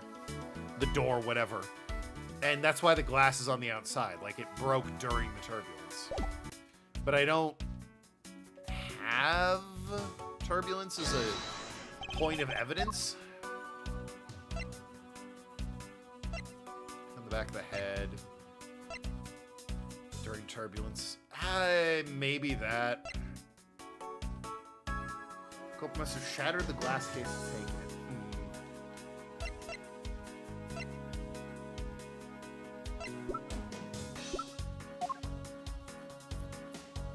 Yeah. I mean, I've got full meter. I could try it. Oh, the glass maybe? No. Apparently there's still something else. Well, it's the deduction, isn't it? Oh, down here. Goyu Airlines related books line the shelves. The history of Goyu Airlines. The future of Goyu Airlines. The 7 wonders of Goyu. Fight on, Goyu Airlines. Working name, You Go Airlines. You Go, You. The titles make it very clear they won't be making top sellers list anytime soon. Funny stuff.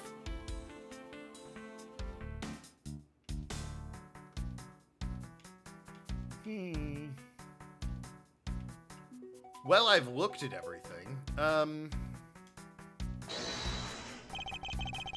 we to just deduce that this is where the bank was sitting? Eureka! Guess so. If somebody broke it, the glass would be inside, not out. Exactly. There is definitely something very unusual about this. About what? If the killer broke in glass to get to the Captain Hugo Bank, Then there should be shards of glass inside the case itself. Oh, I see. Yeah, I guess it'd be like that. However, there's not a single piece of glass inside the display case. Nope. No, there isn't. Which means the glass is broken from the inside out. The piggy bank must have fallen over from the turbulence and right through the glass. Yeah, that's for sure. There's so much glass all over the floor. I'm wondering if the hat was knocked off his head in that time, too. Eh?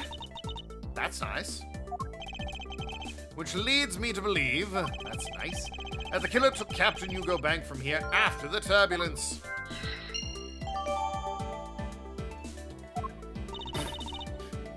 And now she's asleep. Take your power naps on your own time, Miss Meal, and listen when I'm talking. Ah! The murder occurred before the turbulence. Which rules out this piggy bank as the murder weapon. Interesting. So you mean the bank's not the real murder weapon? It's a fag? Yes, at this point, it's a very real possibility. I mean, I guess?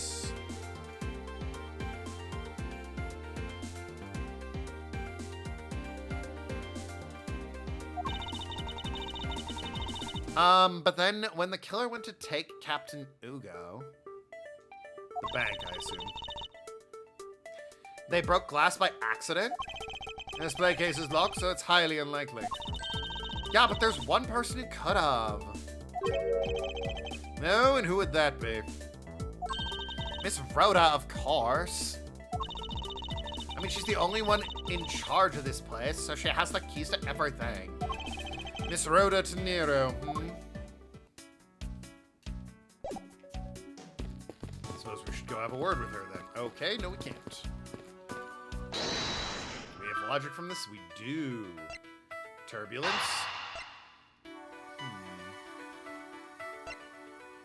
They broke him during the murder. I mean, that could have happened during the turbulence.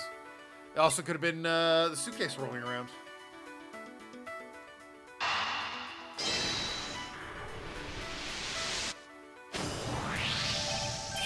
Stop falling asleep! Yes, there's definitely something wrong here. What's with the sudden yelling? Tell me, Miss Meal, don't you think there's something strange about this suitcase? Oh, well, sure. They ooze strange, like the color and the such. That's not what I'm talking about. Pay attention. Ah, you're scaring me, Mr. Edgeworth. Sorry. These suitcases are lined up a bit too prim and proper. Yeah, they look a bit uptight, don't they? But I guess they take after their creator. Again, not what I meant, Miss Melee. Meal. Fuck. Do you find it unusual that the cases are only things undisturbed in the turbulence? Never mind, I'd sooner find the answer by inspecting suitcases myself. Upon closer inspection, they really are quite hideous. Yeah. I wonder how Miss Rhoda would react if she heard what you just said. What's wrong? She makes a good point. It would be wise of me to watch what I say out loud. What's this? I've spotted something that's not quite right. What's so unusual about the suitcase? Well, one of them's got brakes, the other one doesn't. This is bolted to the ground, so yeah, clearly we've encountered turbulence before. Just say the wheels. Take that! There's something very peculiar about these wheels. Huh? As in... There are no stoppers in place on these. Without stoppers, one would think the turbulence would send it flying. And so it's very likely the suitcase was placed here after we hit turbulence. Let's take a closer look, shall we? God, it is truly awful.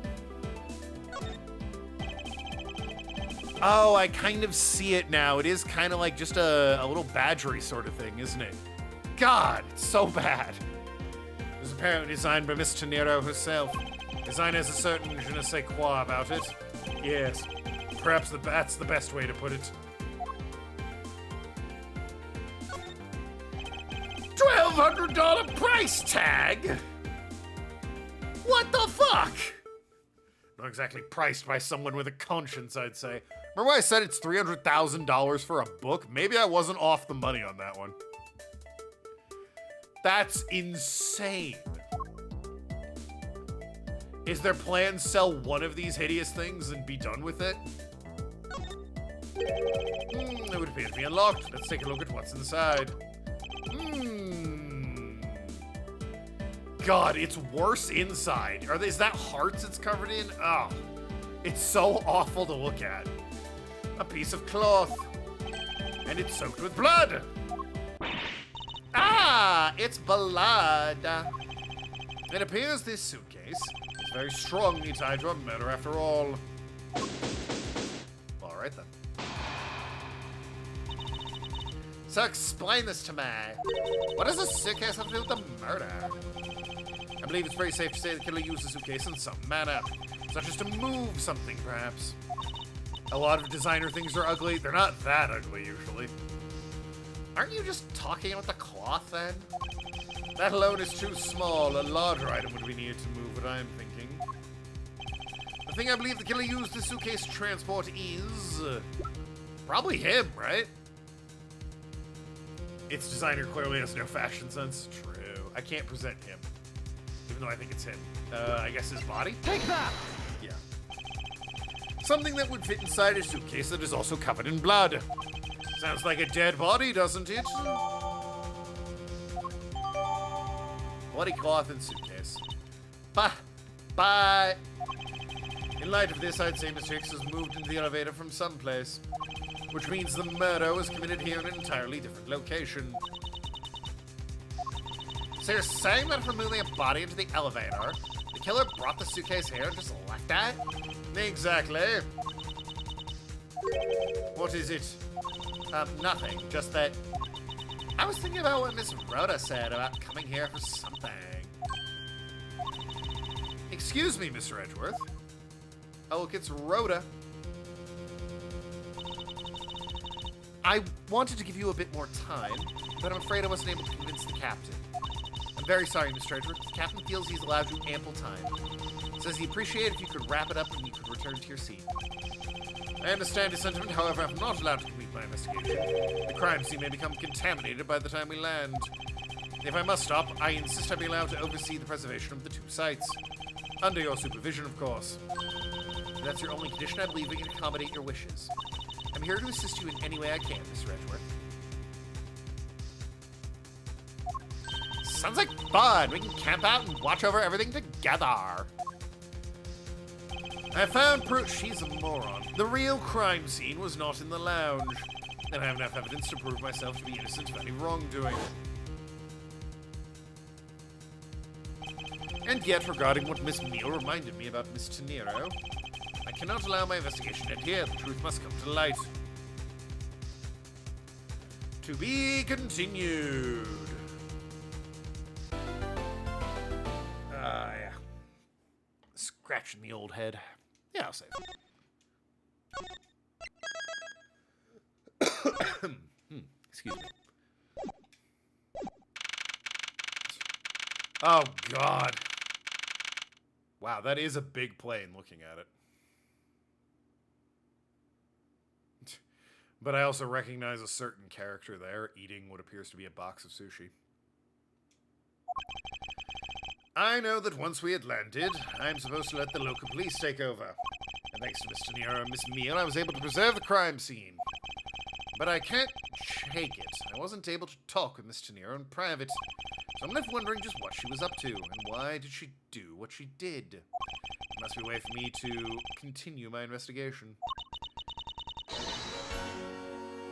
I've been expecting you, Miles Edgeworth. Hey, look who it is. Francesca von Karma herself. Francesca, I thought you were still in Germany. I go where I am needed, and wherever there are criminals to be caught. Her name is Francesca von Karma, the daughter of my mentor, Manfred von Karma. She, like myself, is a prosecutor. Are you heading up this case? It would be a bit of a relief if you are.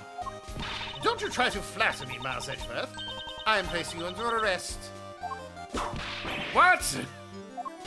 It's quite frustrating, actually. I had hoped to exact my revenge on you in a different venue. But I'll have to take what I can get. I never thought I'd seize the day when a disciple of the House of Von Karma would become a criminal. Have you no shame? How old is she in this one? 19! Wow. Wait, it's all been a big misunderstanding. I didn't kill the victim. A misunderstanding? I heard all about the murder over the police radio from the captain himself. You waited for the victim on the first floor and then beat him to death. Francesca, do you honestly believe I killed a man?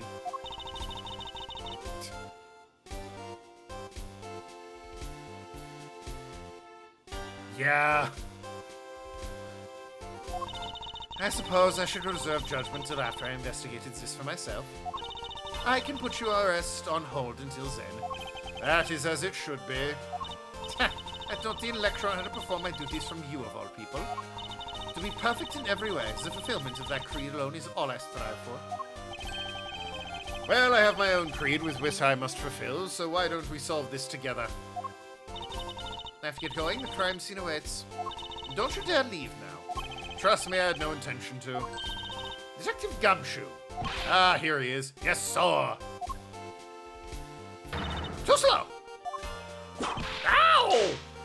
Listen up. I'm leaving you in charge of watching this man. Don't mess this up, understand? Mr. Edward, I'm supposed to guard him? Simply yes or no, detective? Ah, yes, sir. Understood, sir. Just leave it to me. Master Edgeworth, if you interfere with my investigation, I'll arrest you on the spot. I'll be clear. Now then, if you'll excuse me. Good to see you again, Mr. Edgeworth, sir. Boy, am I glad to see you okay. Thank you, detective. I believe in you, sir. You can lean on me. I'll get you through this. I have to admit, I'm a bit curious as to what Francesca is up to. Maybe I should ask the good detective. Very well, in that case, I have a few questions for you. But first, take a look at the people. This man was in first class with me. He was quite shaken up by the whole affair. I did it! I made it the whole flight! I'm not scared of turbulence anymore! He must have been pretty scared. He's repeating the same thing over and over to himself. Lunchland. Not bad. I guess it's gotten big enough to warrant its own branch shops. Is that the... What was her name? The woman from the Damon Gant case who was like selling lunches in the parking lot? Was that her thing? I forget what her name was. Angel Star? I think that's right. What should I go with?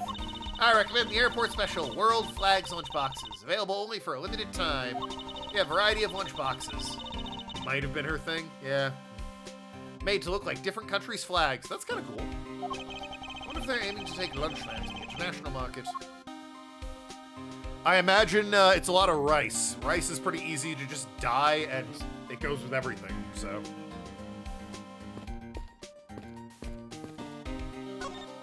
The child seems to be happy enjoying the sight of so many planes.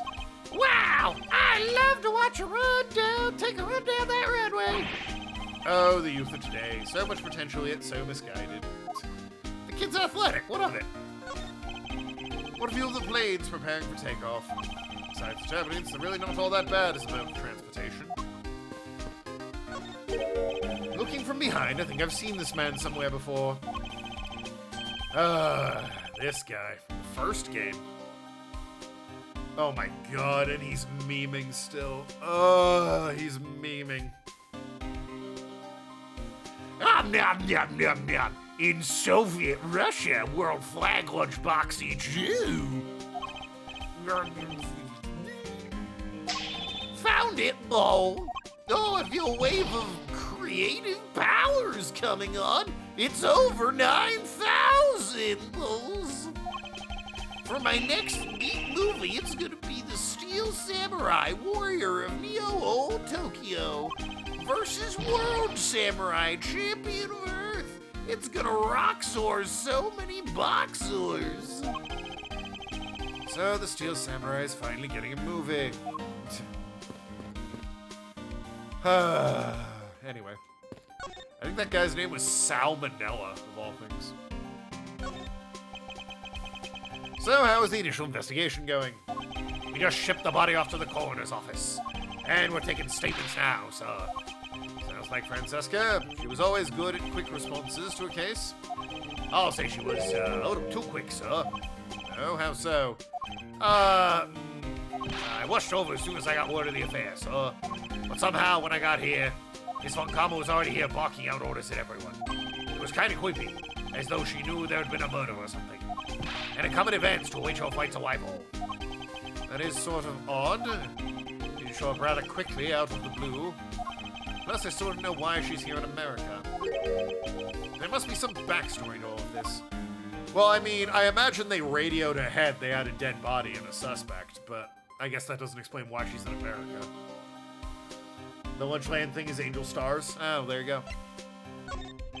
Miss Von Karma just kind of popped up at the prosecutor's office about a week ago, so something about chasing down leads related to a certain incident. No details. It's kinda top secret, so she can't talk about it, even with me, sir. Knowing her, the only type of talking she likes to do is with her whip. Plus, I doubt the top secret part is what stopped her from talking to you, Detective. Although I wonder if her case has anything to do with mine. Anyway, that's about all the info I have, so we should find out more as we investigate. Yes, it's high time to resume my investigation. Starting with talking to the people involved in the case afresh.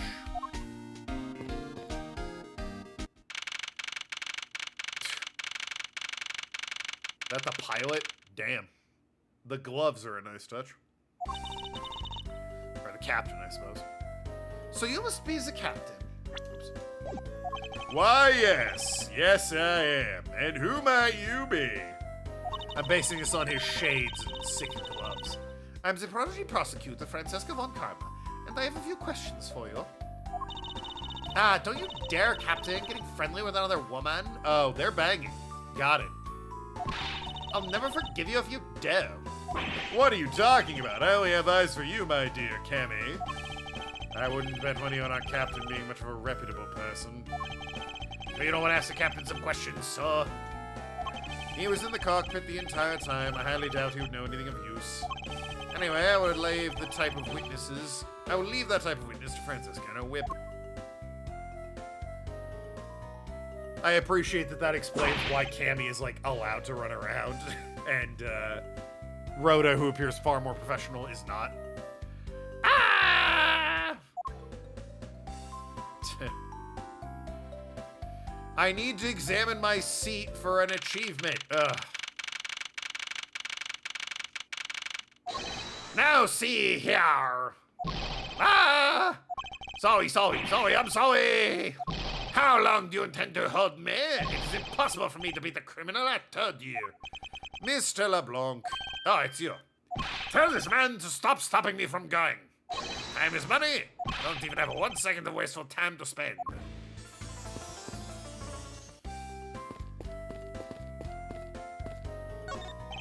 This was my seat. Wow, you read war books even when you're flying, sir. Were you expecting anything less? Now come along, we must hurry to the crime scene. Hold on a second. There's a different book stuck in here. The steel cell. Why is it? Detective Gumshoe, am I going to have to charge with invasion of privacy? Good stuff, good stuff. Where the fuck's my achievement? Excuse you.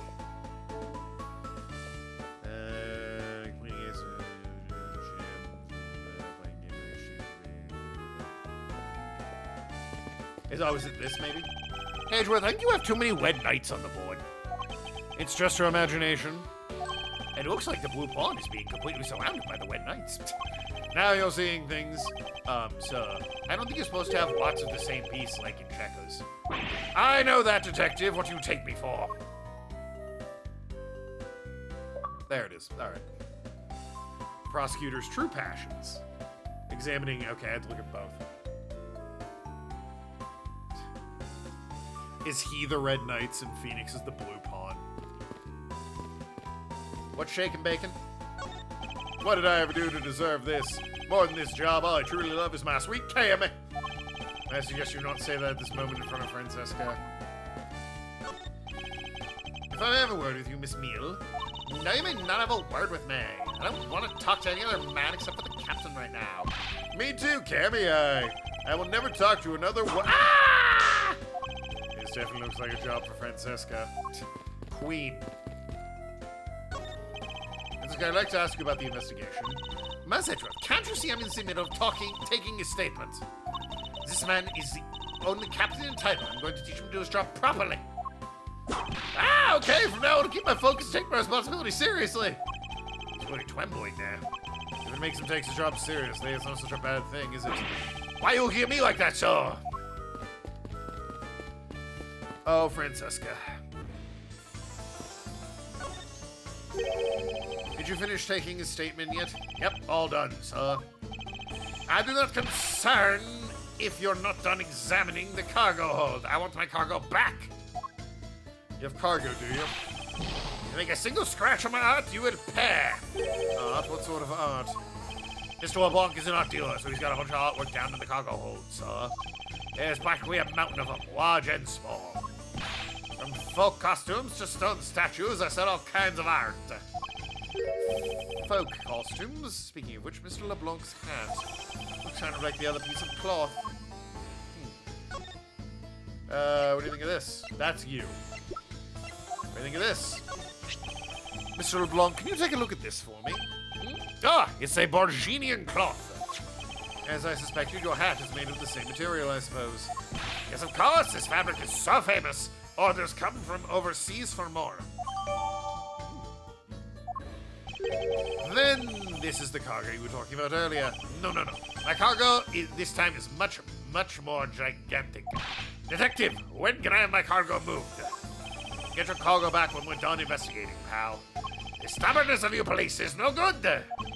And it is not good the attendant refused to exit the attendance room, too. The attendant? I don't know who he's talking about, Mr. Nero. Any chance that's your art? No. Nothing special. Le temps c'est de l'argent. Yeah, he's French, so I nailed it. Correct accent, canonically. Understood perfectly fine in English. Oh, hold on. New thing to ask. What did you mean by that attendant, Mr. LeBlanc? She was taken to the attendant's room for her interview. And they still have not come out. They make no sign of coming out either. I was finishing with my own interview much earlier, quicker than her.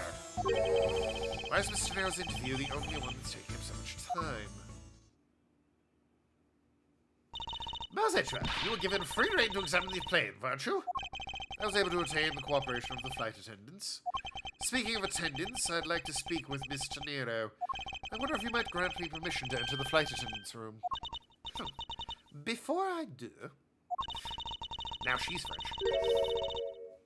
Want stuff from Wegmans, but it's 90 degrees outside? Can't you, like, walk to Wegmans?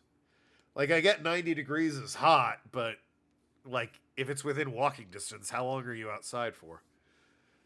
You still have to clear up a few issues surrounding your own circumstances.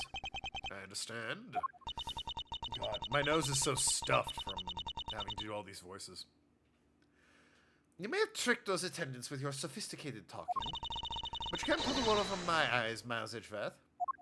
I have a commercial break coming soon. I'll probably go and blow my nose during that. Too long and 90 degrees after being in the hospital. Oh, true, you were just in the hospital. Let's not complicate things and go with the most obvious conclusion. The scene of the crime was here, in this very lounge the body was discovered. From the time the victim was seen calling for an attendant until the body was found, the only person in the lounge the entire time was you, Mazejveth. This unmistakably makes you the likeliest suspect. The likeliest suspect, Francesca. Do you have a problem with that? No, but it's not like you do such vague wording. Usually a little bit more absolute. I'm simply trying to watch out for you. Or is my kindness too hard for you to comprehend? Thank you, but your leniency is unnecessary, for I will prove my innocence soon enough. If I want to continue my investigation, I'll have to break her line of logic fast. Oh, I have a napkin I can use to blow my nose. Hold on.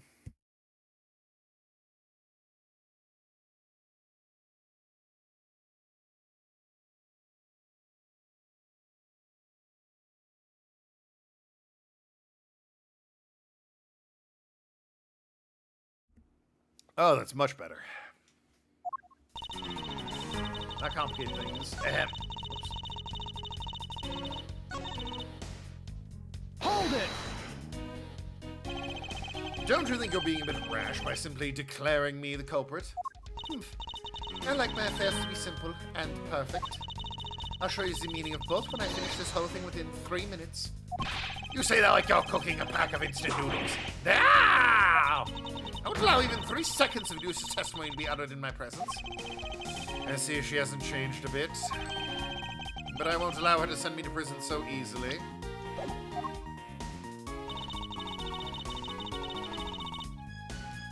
See, the crime was here, a very lounge body was suspended. Hold it!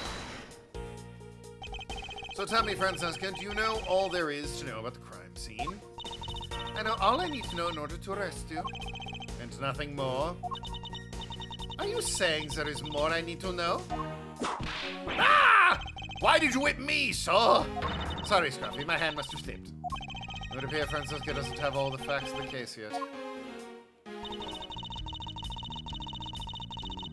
Hold it! What do you mean by scene? Stop pretending like you don't know. It's insulting. Obviously, I'm talking about how Mr. Hicks was seen calling for an attendant at 5 a.m. And then, from the time after that call until the body was found. The only person in the lounge that entire time was Miles Edgeworth. Hold it! I'm not sure I was in the lounge the whole time.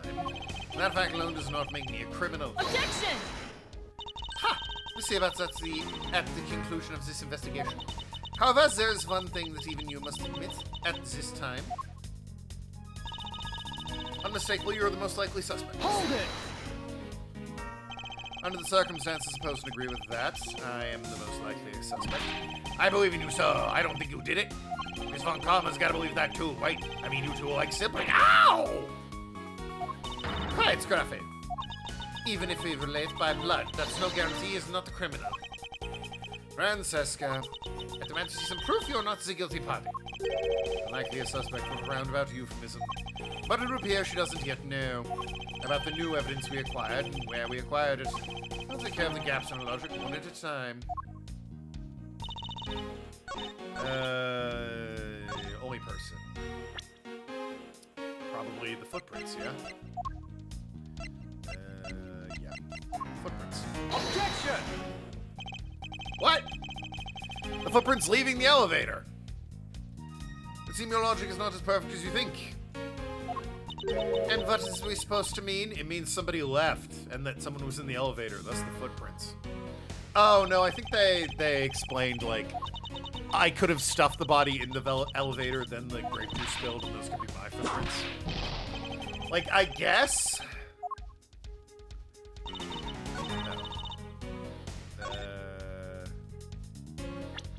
Only person in the lounge the entire time was me.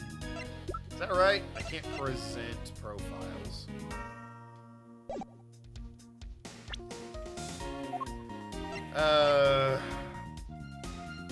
Used to transport the body. Probably that one, right? We've seen calling for an device found. Scene crime is here. Okay, yeah. Used to transport the body. Objection! There it is. What'd you miss? Von Karma's back! But you knew that already. But now we're investigating her. I did get an achievement. Is the art in this any good? The art in it's alright. Map visitor. It's Bucky and Jim. Bucky. It's Jim and Jacques. God, it is crazy how much better the pixel art is. It's crazy how objectively correct I am about that. It appeared to not have all the information needed after all. And what does that mean?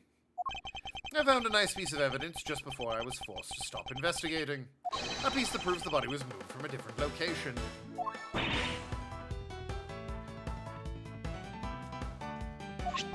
The killer used this suitcase to move the victim's body.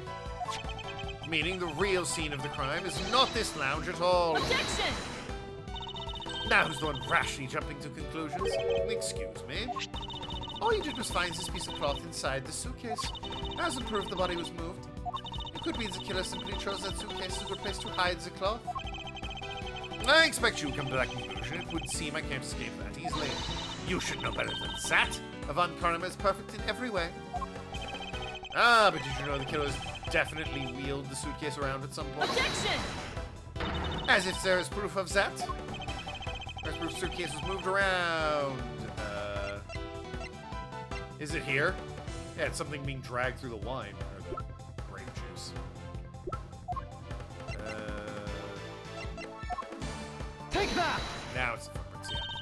The spilled grape juice in front of the elevator. Yes, and I'd like to draw your attention to this area here. Where's the evidence that proves the killer dragged the suitcase through here? With these wheel marks, I assume. Take that! This mark here, wouldn't you say it looks suspiciously like tracks from 2 wheels? I suppose. Further, there was a grape juice residue on the wheels of the suitcase. This means the suitcase containing the victim's body definitely passed through here. I suppose this means that the killer did move the victim's body from somewhere else. I'm glad you've come to your senses. Objection! Not so fast. This still doesn't put you in the clear, not by a long shot. Next ad break, I'm gonna get myself some water because I'm quite parched and I've been out of seltzer water for a minute. Something about talking at length for 3 hours and it being really hot outside. Really dries the throat. You prepared yourself and acquired some piggy bank before the plane had hit the turbulence. Then you waited for the victim in the lounge where you beat him to death. Then, while you were in the elevator with the victim's body stuffed in the suitcase, the plane hits a patch of turbulence and out flew the body from within the suitcase. With an way out, you hastily put the suitcase back where you had taken it from, prepared to be the discoverer of the body. Not a bad bit of logic for something you thought of on the fly. Just what are you insinuating? I will show you exactly how flawed your logic is. No matter how strong a face you put on, not even you can hide your fears from me. I'll expose the flaws in her logic in one fell swoop.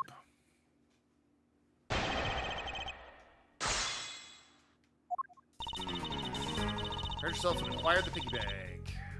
Hold it!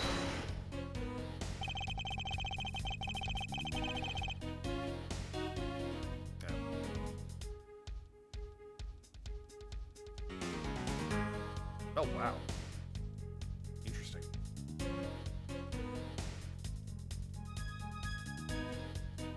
I got an email about a message I sent myself like months ago.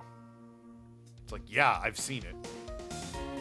How do you suppose I was able to take the piggy bank out of its display case? As I recall, the case was locked. That's easy. If the case was locked, you simply had to hit the glass like this. Ow! You shattered my heart of glass.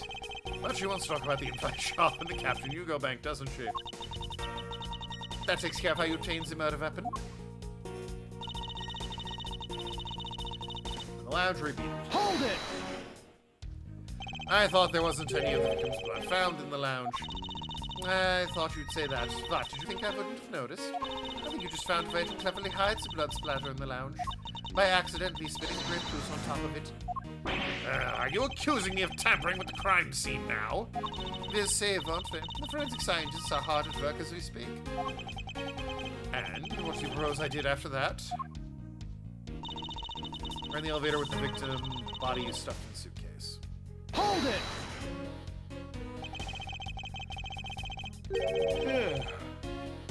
So I put the victim's body in the suitcase, and then, where was I headed, Francesca?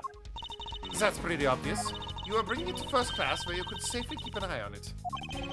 We're talking about this thing, you know. I'd hardly call that discreet or ordinary. Annoying brat. Well, you were intending to leave it inside the elevator. Fortunately for you, a wrench was thrown in your plans because... plane hit turbulence and out flew the body. Hold it! You've experienced turbulence on a flight before. Of course, many times you get used to it after a while. The patch we hit was especially rough, and I passed out briefly, but only for a second. Good thing it was only for a sec, so it'd be bad if you had really blacked out. Yes, indeed. Unfortunately, blacking out's exactly what got me into this mess in the first place. That's enough for your idle chatter. I'm not through with you yet, Mas Edgeworth. No way out, you hastily put the suitcase back where you'd taken it from. Hold it! If I really were a criminal, do you think I'd easily spot? Objection! You're certainly in the middle of being caught right now. Find a contradiction faster, I won't have much of my own hide left to save. I have to say you're looking rather caught right now. Can I tell you exactly what you did after that? You loitered around in the lounge and pretended to be the discoverer of the body. Hold it! I didn't pretend to be anything. I really was the first to discover the victim's body. I suppose that's true. So then you're yielding to my statements? Don't be foolish, I still insist you are the killer, but in that sense you really were the first one to discover the body to be dead.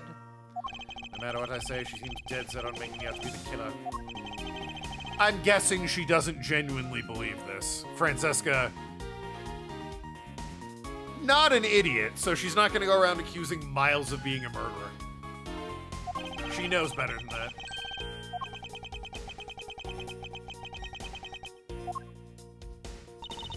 Prepared yourself and acquired the piggy bank before the plane hit the turbulence. Would it not be the,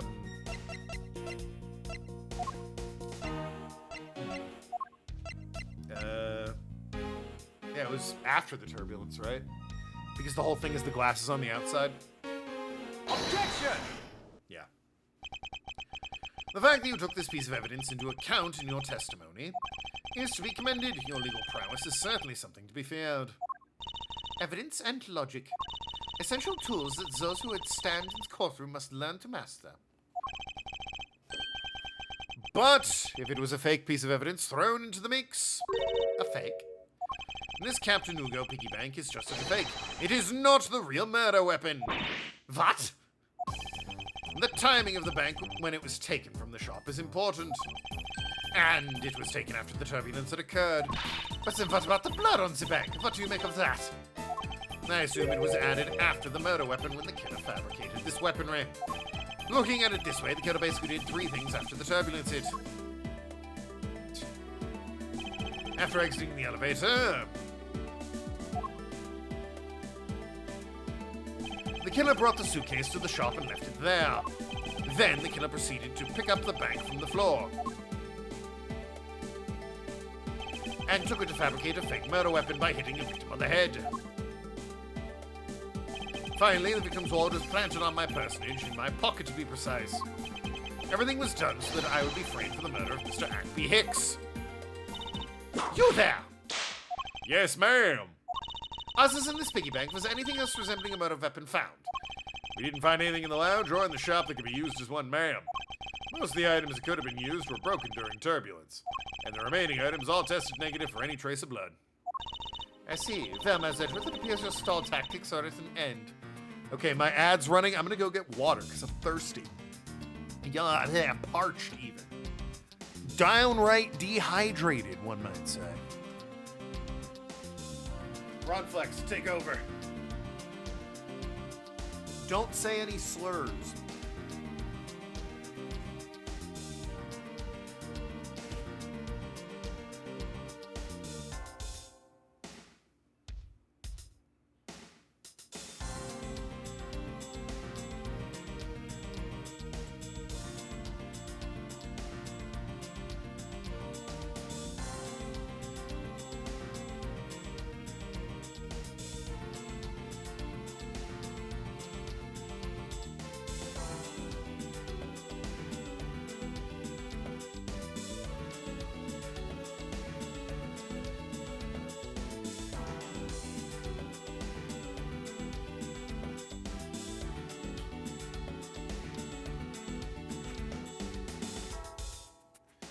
All right, Ronflex, that is quite enough about your entirely correct, albeit very offensive hatred towards the French. I've got a minute and a half to spare. Hell yeah. What to do with a minute and a half? How quickly do you think I can look up porn of Campy for research purposes? You know, what sites would I go to so I don't accidentally go to them?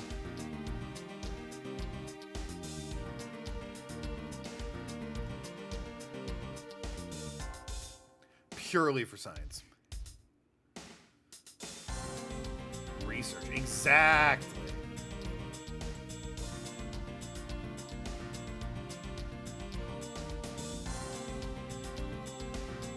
Besides, I've also been meaning to, for people on Twitch with the ads, I've been meaning to hold up what I'm doing so that they don't miss anything more often.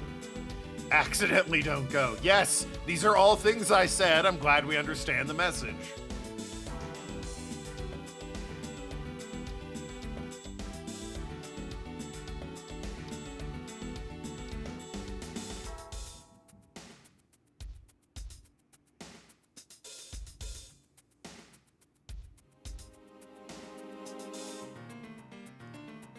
And I mean, like, in my defense, have you seen her? Freaking cute ladies when they do things. Yeah. Clover's a big fan of that particular quote.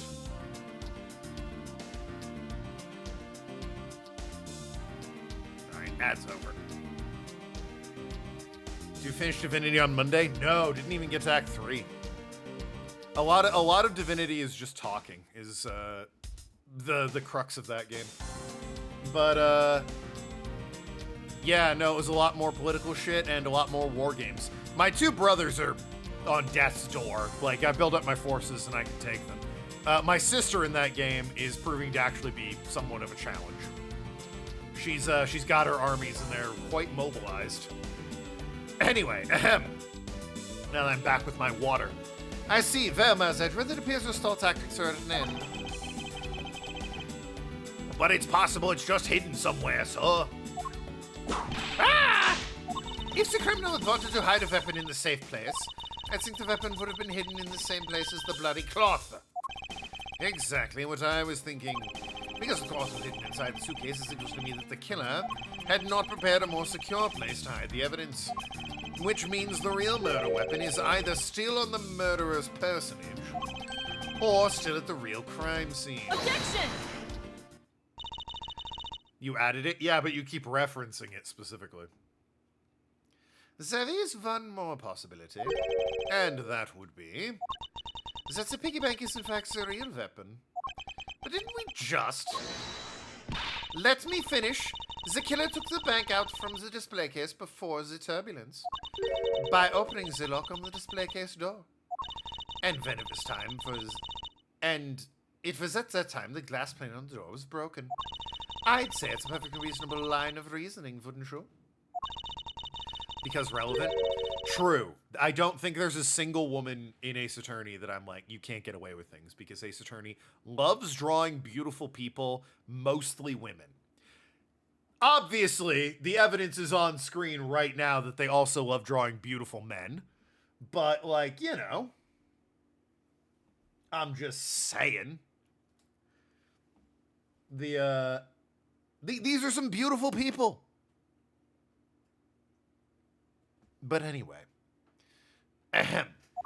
Francesca, the person you're talking about is... Not so fast, I'm not finished. The person I'm talking about also committed another sin. She tricked the captain and granted you permission to conduct your investigation. Yes, it is the sin of lying. I don't think that's a sin, per se. Speaking of which, I've recalled that you also wish to speak with her. Yes.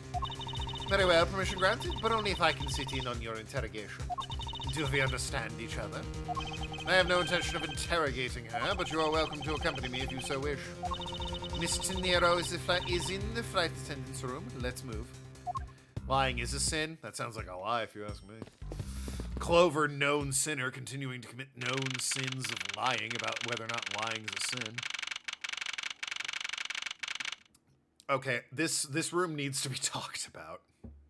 First of all, not only is Rhoda Tenero the poster girl for Go You, I guess, when, hey, listen, no offense to Rhoda Tenero, Cammy Meal is right there if you're looking for someone to throw on a poster. She's also there with, like, the dress style guide in the back, and I'm noticing two bunks, one of which is nice, neat, and proper with its own bulletin board. The other one is ridiculously messy with the phone off the hook, and I can just picture somebody, like, resting up, chin in hand, phone in hand, yapping away with her boyfriend, flight pilot captain. Not that I'm thinking of anyone in particular or anything. So you're the one... So you're the one that poked around inside this plane without the captain's permission. Deviating from flight attendant's manual is very unbecoming, you know. What were you hoping to accomplish by doing that? Miss Tenero. Ah, Mr. Edgeworth, you're here too?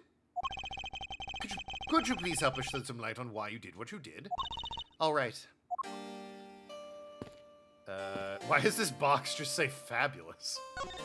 What's all this junk inside these boxes? There's no rhyme or reason to any of it. That's our lost and found, Mr. Edgeworth. Gold crowns and swords and necklaces. That's... could have been either of them. Gold crowns and swords and necklaces. It's like a treasure trove in here, sir. The fact these were left on the plane implies they were carried on to begin with. Something tells me it's time for Goyu to send its metal detectors out for repairs. Valid. Valid takeaway.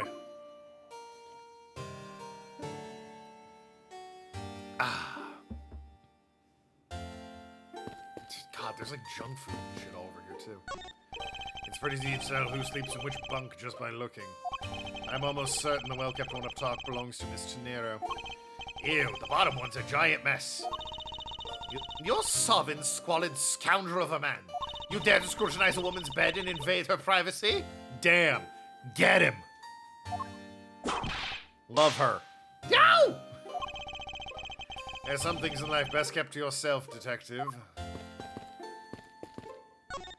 And what is inside these boxes? Oh, those are some souvenirs I bought in Borginia. There's so many. There's even a second box. Well, yes, I find that folk art from around the world does great things for my creativity. These suitcases certainly could have done with a whole lot less of your creativity. Damn, got her. It's one of the suitcases designed by Miss Tenero. You can tell it's hardly ever been used by the lack of even a single scratch on it. Oh. Oh, that's how I assumed I came in from this door over here. Message Vet, isn't this something that you should be doing right now? Of course, I should be asking Miss Tenero for her side of the story. That's right. And how does that have anything to do with what's over there? Nothing really. Then why don't you hurry up and interrogate? What exactly is this panel for? That's the emergency control panel for the elevator. We use it to stop the elevator on the first floor and keep the doors open. I don't have a say about, this. So these are the attendance lockers. Let's hurry up and examine them. Why must men always be so rude? Besides, who exactly gave you permission to search through the attendance lockers? Wait, detective! It would be uncouth of us to look in a woman's locker without her permission. Yeah, I guess so. Plus, I feel this murderous draft, and I can sense a whip not far behind. I wonder if, I can, oh, no, I have to change the graphics in the main menu. I was gonna say, I wonder if I can up the graphics and see what the sign above their locker says. Why did you lie about receiving the captain's permission like that? Because I didn't think I would be able to get his permission. What do you mean? The captain, he only has ears for Cammy. Yeah, they're banging. I spoke to the captain a little earlier myself. He definitely seemed to be rather taken with Miss Mealy, or Meal. Well, yeah, again, they're banging. Yes, and on top of that, I had mistakenly accused Mr. Edgeworth of being the killer. I had wanted to make amends. In that case, please allow me to thank you for what you did. Thanks to you, I was able to clear myself of all charges. Really? You're able to prove your innocence? Oh, thank goodness. And Miss Tenero, is it? There's one more thing I'd like to ask you about. You were in the in-flight shop just before the turbulence, weren't you? Please answer honestly. Yes, I was. And why were you there? Well, Why the sudden hesitation? Francesca seems to have struck a nerve. All I did was go check up on the shop like I always do. You're saying it was for work, then? Yes. I'm in charge of the shop, so I have to keep an eye on it. I don't have any reason to go there otherwise. After you visit the shop, you paid a visit to this room, correct? Yes, I came back to freshen up and adjust my makeup. I'm sorry, but there isn't much else to tell. Miss Nero claims to have no reason other than the duty to go to this shop. But is that all there is to it? Maybe I should ask her about that thing. That thing being... this? No, I guess not. I don't know how to answer you. I guess her suitcase, then.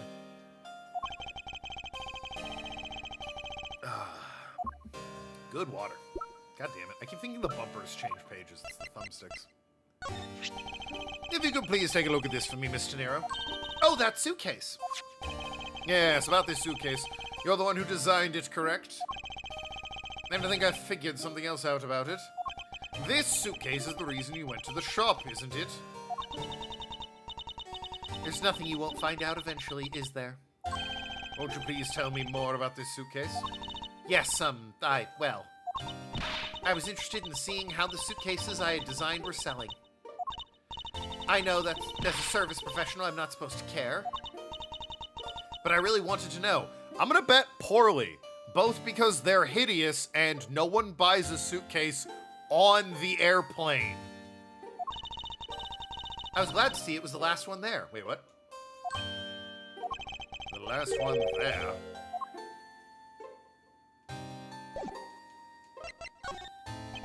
You're saying, Miss Nero, that the suitcase in question was the last one? Yes, they're just so popular they're practically flying off the shelves. That's not exactly the impression I get. The one in the shop is most definitely the last one. Well, we're currently looking at that suitcase. Really, then I guess we'll all sold out of them. Thank you very much for taking the last one. I didn't say anything about buying it. Then say you'll buy it. I'm sorry, I can't. But why? It could go great with your complexion, Mr. Edgeworth. It really suits you. I already have a suitcase. I guarantee it personally as a service professional. Well, well, that is, how should I put this? It's hideous. Damn. What? Maybe that was a bit too direct. Moving on, my issue with the suitcase isn't its design, it's the number of them remaining. Remaining? There were 2 suitcases in the in-flight shop when I investigated. 2? But that's impossible. I'm sure there was only 1. Looks like a story has generated quite the contradiction. When I left the shop, I'm positive there was only 1 suitcase left. Something is amiss here. What could the meaning of this inconsistency be? By the way, Mr. Nero, what is one of these suitcases doing here? I thought you said there was only 1 left. That one is, it's mine. I've used it for a very long time now. $1,200. It's so ugly, and also $1,200. That's expensive for a suitcase at 4 times the price. And that's like top of the line suitcase that would be expensive. It's unreasonably expensive for normal suitcases at like about 12 times the price. Maybe 10. She's used it for a long time, I think not. Miss Tenero, I'd appreciate if you weren't and lie to me. Excuse me? I don't believe for even 1 second that you've used this for a very long time. Also has a price tag on it. Yeah. Hasn't used it for a long time. The price tag on it. Take that! Tell me, Mr. Nero, is also happy to keep the price tag pristine on your suitcase. Ah. What is the meaning of this? Why would you lie about a suitcase? Despite having faith in her design sense, the sales numbers made her cry bitter tears. The truth is becoming increasingly clear to me. Mr. Nero, I think I understand. I know what you're trying to hide. This suitcase was originally in flight attendant's room, the in-flight shop, first class. She probably bought it from the shop, yeah? Seeing as how the price tag is still in the suitcase, one can only assume it was on the floor for sale in the shop. And the person who bought the suitcase was... could be you. Take that! It was Gumshoe. He spent $1,200, which is 12 whole months of paychecks, on that suitcase. It was you... Sorry, bump the mic. You, wasn't it, Miss Tenero? I hate to say this, but this suitcase that you designed, it hasn't sold very well, has it? You saw how poorly this design that you poured your heart into was selling, and were deeply hurt. And that's why you wanted to make it look like it was selling by buying it yourself. Isn't that right? Then, The reason you went to the shop and came back here was... I'm sorry. All I really have is my job. I was overjoyed when this design was chosen. I thought that maybe I'd finally accomplished something. No. But the suitcases didn't sell. It's because of the design, isn't it? All because it's, as you put it, hideous. Well, I mean, it's also, again, on an in-flight shop, and it's a suitcase. I had to buy a new suitcase before I went to Japan. Do you want to know when I bought my suitcase? A couple weeks before the flight. Because I didn't just grab loose articles to carry with me and then stuff them into a suitcase that I bought at the airport. That's not how that works. You wouldn't put it past Gummy to do exactly that? I don't know, man. I don't know. That dude has to eat fucking instant noodles. I do not think he's spending $1,200 on a suitcase unless Maggie Bird's the one selling it. I can't say they chose a great place in which to sell them either. Yeah, exactly. Weren't selling a single one, and they were just sitting there collecting dust. I felt so bad seeing them there, day in and day out. Yeah, how does this, like, flight, group, organization, whatever, company make money? Not even at the airport, on the airplane during the flight. True. How did, like, they produce movies about airplane disasters and sell luggage on the flight? Tickets are probably astronomical, given they have 4 floors at least with a fully stocked bar. So honestly, that's probably it. Never mind. Tracks. I decided to buy one for every flight I worked. Girl. Hun. How many suitcases are just in your closet at home?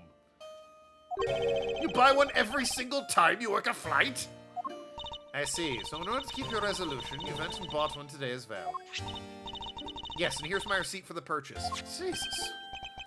The receipt is clearly time-stamped 5:40 a.m. Suitcase, $1,200. Paid as well. Probably credit card, I assume, right? She doesn't seem like the type to carry $1,200 in cash on her to buy this stupid thing.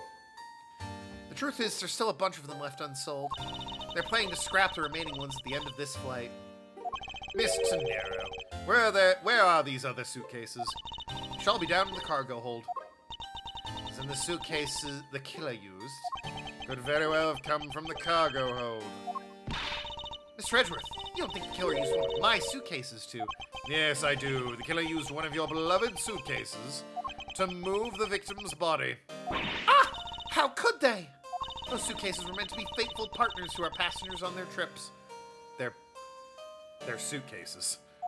That's all I ever wished for them to be. I don't know, you probably also wish for them to look good, but we can't get what we want, can we? Mr. Nero, is there any other way to get to the cargo hold other than the elevator? There are ways through that door there. And what about security?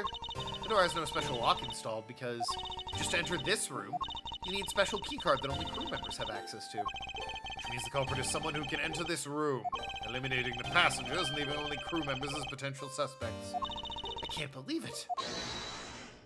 Yes, Francesca?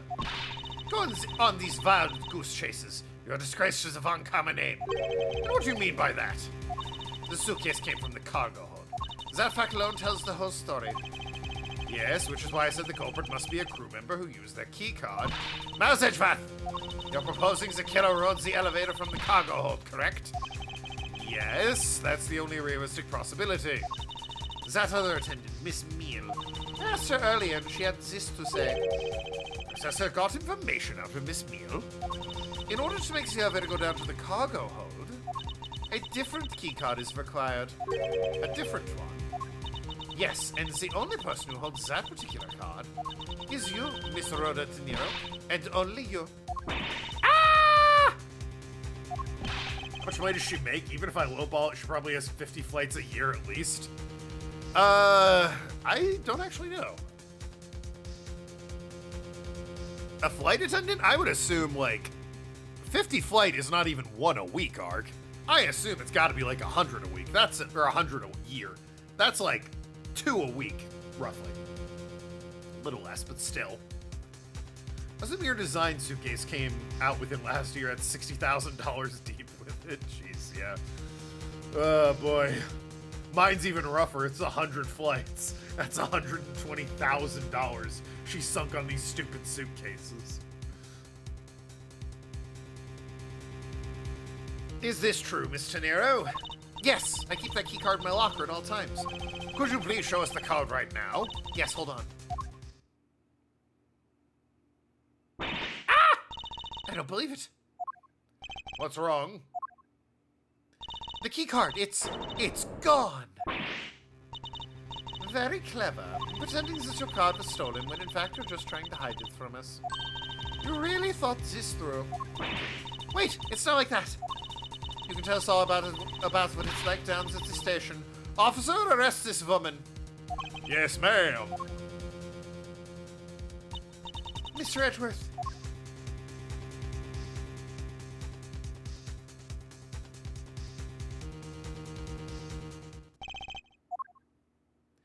What's wrong? There's disbelief written all over your face. Francesca, I know you're the lead investigator in this case. However, hold it. Don't even think about wasting more of my time. You know the rules as well as I do. Evidence speaks louder than words. Even if this isn't a courtroom, that basic tenet still applies. I intend to investigate the cargo hold now. What will you do, Mouse Edgeworth? I intend to do likewise. To be continued. Wow. To be continued. 2 of them in one stream. Oh, second case.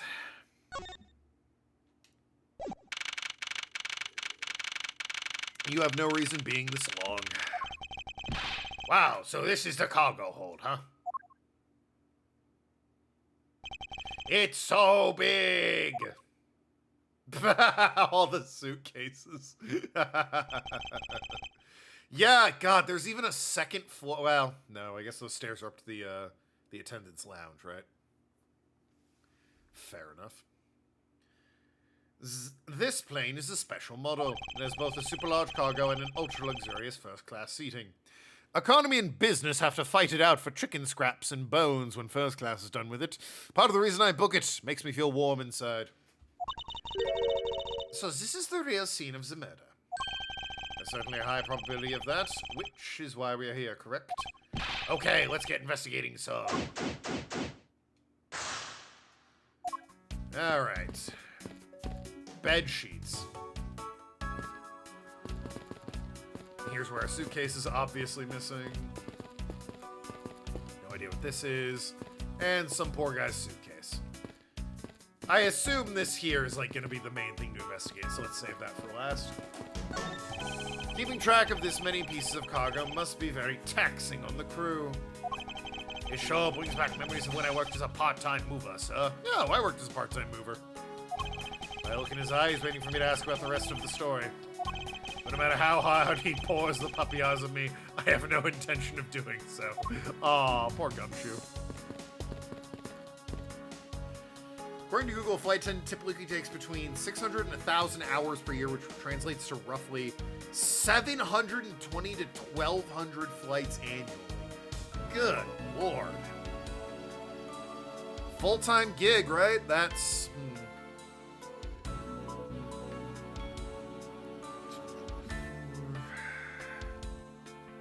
I'm doing quick math.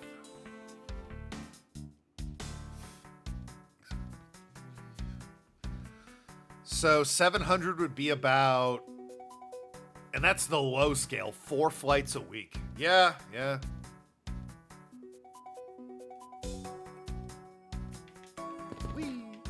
that's not right. That's not right at all. That would be about, I guess it's more, it's like 2 a day, right?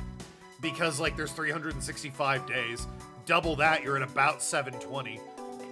Yeah, so that's like 2 flights a day. That's 12 to 14 working days per month. Yeah. What's with the suitcase, pal? It's what the victim checked in, sir. So the suitcase belonged to Mr. Hicks. I don't think he'd mind if we took a closer look. There's nothing out of the ordinary in here, sir. Wait, a file? And there's a photo of Miss Von Karma in it, sir.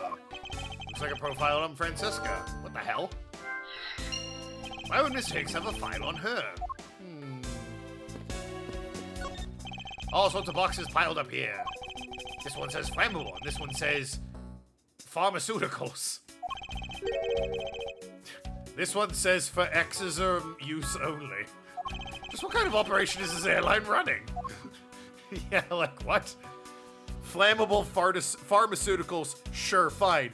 Exorcisms only. What? Hello? Holy suitcases, Miss Redwood. It's like an all-you-can-use suitcase fair. These must all be the leftovers they couldn't sell. One's company is planning on dispose of after the flight is over. The paint job is really cool, don't you think? Practically screams artsy. Okay, so maybe Gumshoe is stupid enough for that. No, why not purchase one then? I'm sure it will bring you much happiness. You think so? Then maybe I will. Let's see here. $1,200! I think I'll pass. And Mr. Nero wonders why they don't sell. You need 2 jobs just to buy one. Although, it definitely looks like one is missing. What's this brittle substance I'm stepping in? A bunch of glass fragments. Oh, we know what that is. Broken glass and glass shards.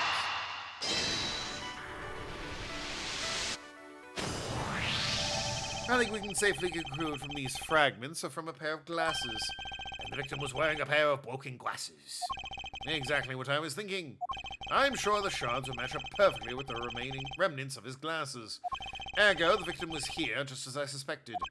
So you're saying that the wheel seen in the crime was here, sir? Isn't that what I've been saying for a while now? Oh, is it? I didn't know that. Perhaps a bit early to draw that conclusion. However, I believe the probability just skyrocketed considerably. All that's left is to find the murder weapon. It was bed sheets! Probably not. You arrived at the scene of the crime before Detective Gumshoe, correct? And you then immediately began to direct the investigation. Seems to me you were already here at this airport for some time besides the murder. Or something besides the murder. Yes, I was. I've been following a very large and involved governmental level international crime, but it's not too large for one person to take on alone. So it was decided I should form a joint investigation with Interpol. Oh. Interpol, you say? Interpol's involved? It's a top-secret operation, so I can't really tell you any more than I already have. Fair enough, I suppose.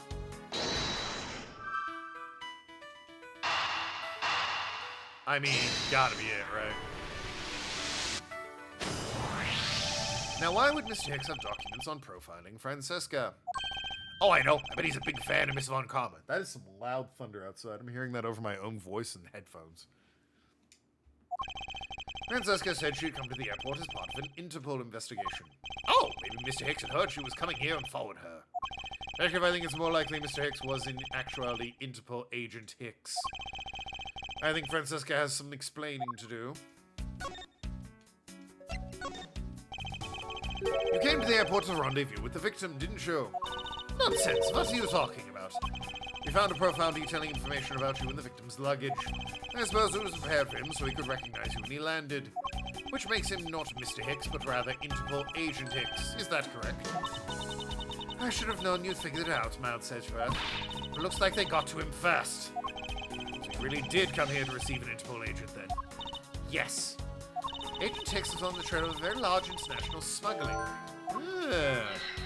Exorcisms, no doubt. He went undercover to investigate this crime. And it was I who put him on this case. I was supposed to receive a call from him on his cell phone once we had landed. I never expected to receive a call about his murder instead.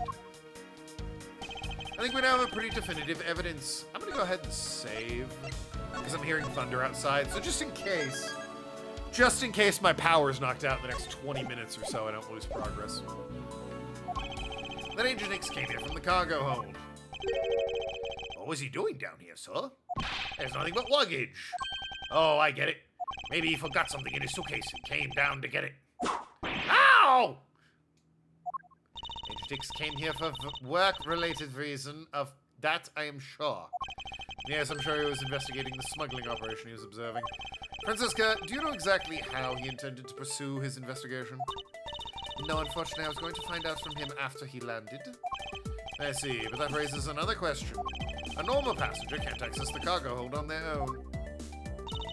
Agent Hicks must have identified himself to a member of the crew and entered the cargo hold with that person. Who let him in? Yes, and he was murdered here. The glass fragments and the broken lenses are a testament to that. And then, Killer put Agent Hicks into one of the spare suitcases and entered the elevator. But while they were riding it up, the plane hit a patch of turbulence. Because of the intense shaking, the suitcase popped open and Agent Hicks' body flew out. At the same time, his wallet fell out of his pocket, spilling contents everywhere. Which explains why money was scattered over the elevator. Interpol can't carry out investigations by itself. It's more facilitate cooperation between various international law enforcement agencies. Well, if it's an international crime they're investigating, Interpol would sort of be the people to go to, right? Because they're the ones to liaison between the different countries. If it is a smuggling operation, like they said, then no doubt that would involve multiple countries. I think it's easy to say who the culprit is at this stage. What? Really, sir? I know what you're thinking, Mouse Edgeworth, but the killer can be none other than Miss Rhoda Tenero. If it was a crew member, any one of them could have shown Agent Hicks the cargo hold. But the point to keep in mind is keycard allows the elevator to come down here. The only person with such high-level access is Miss Rhoda Tenero. I'd say it's a pretty decisive piece of information, wouldn't you? I know what she's trying to say, but I'm not certain it's as simple as that.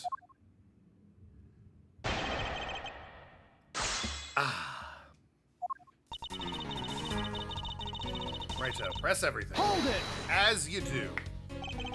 That might be true, but then it could be anyone, including Miss Meal or even the captain.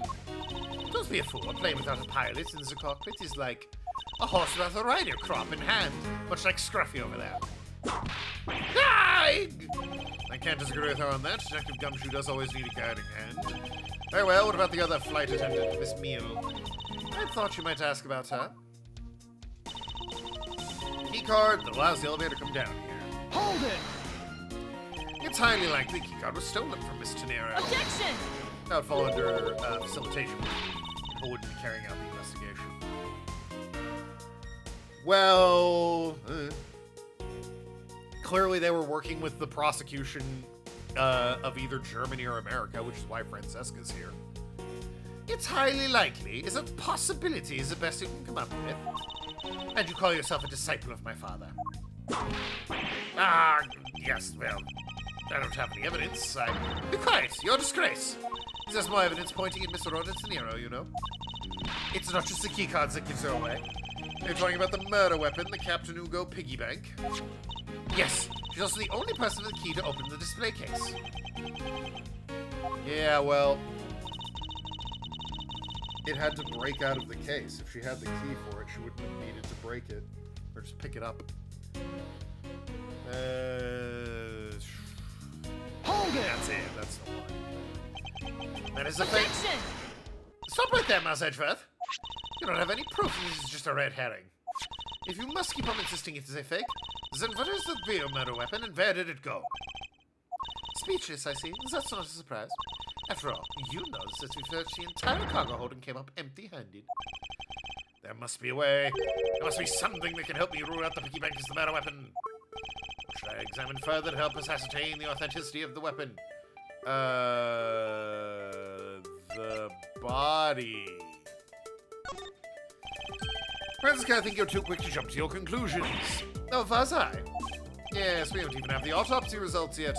How can I not say that you made a snap judgment when you have yet to even see if the wound on Agent Hicks' head is consistent with the murder weapon? Scruffy! Yes, sir. Contact the medical examiner's office at once and share the results of Agent Hicks' autopsy. Yes, sir.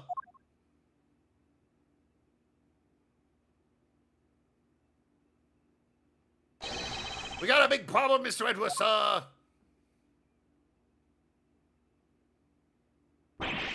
What is it, detective? They're still doing the autopsy, but they said they already know one thing for sure. Report, now. The doc said it's one giant bruise from a beating from his shoulder down to his mid-back. That seems a little big for a piggy bank. From the victim's shoulder to his mid-back, he was beaten over such a wide area. Well, I'd say maybe it's a sign the killer had a grudge against Agent Hicks. It wasn't just his head. The killer went all out and hit him multiple times, sir. Huh. Scruffy, what is this had a grudge against Hicks supposed to mean? Aye, well, that's, Was the wound on the victim's head consistent with the murder weapon, detective? Oh, well, they said they were still looking into that, sir. You're completely useless! No! Your father wasn't known to be a stellar prosecutor.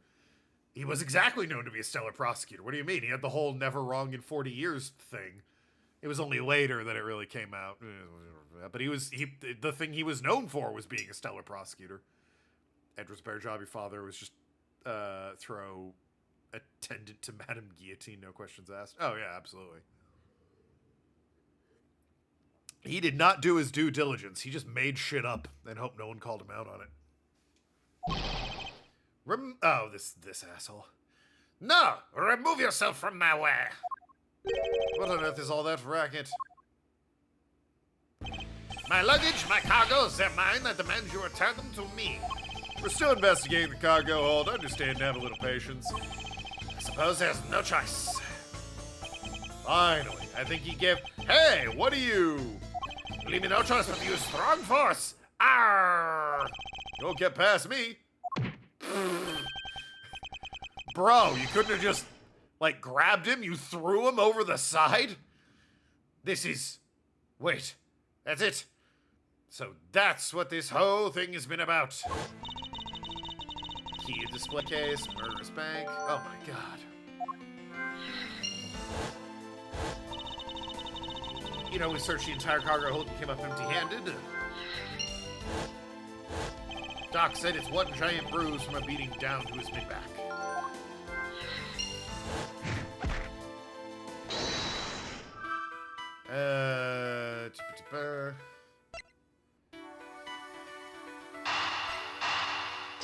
The murder weapon couldn't be found. Oh shit, not that one. Huh. Some way to prove this isn't the murder weapon. Nobody could find anything that could be considered a real weapon in the hold.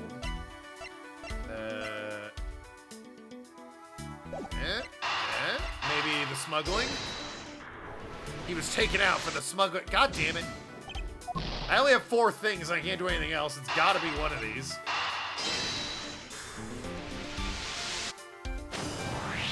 Allegedly, the killer struck the victim many times over, which is why there was extensive bruising all over such a wide area. But is this really the correct conclusion to draw the evidence from? The bruise on the shoulder, in the middle of the back, is one continuous mark, which more suggests a single blow to the back. If that's the case, then the piggy bank is much too small to have caused that. Therefore, the murder weapon must be something bigger. It couldn't be found, and it's big.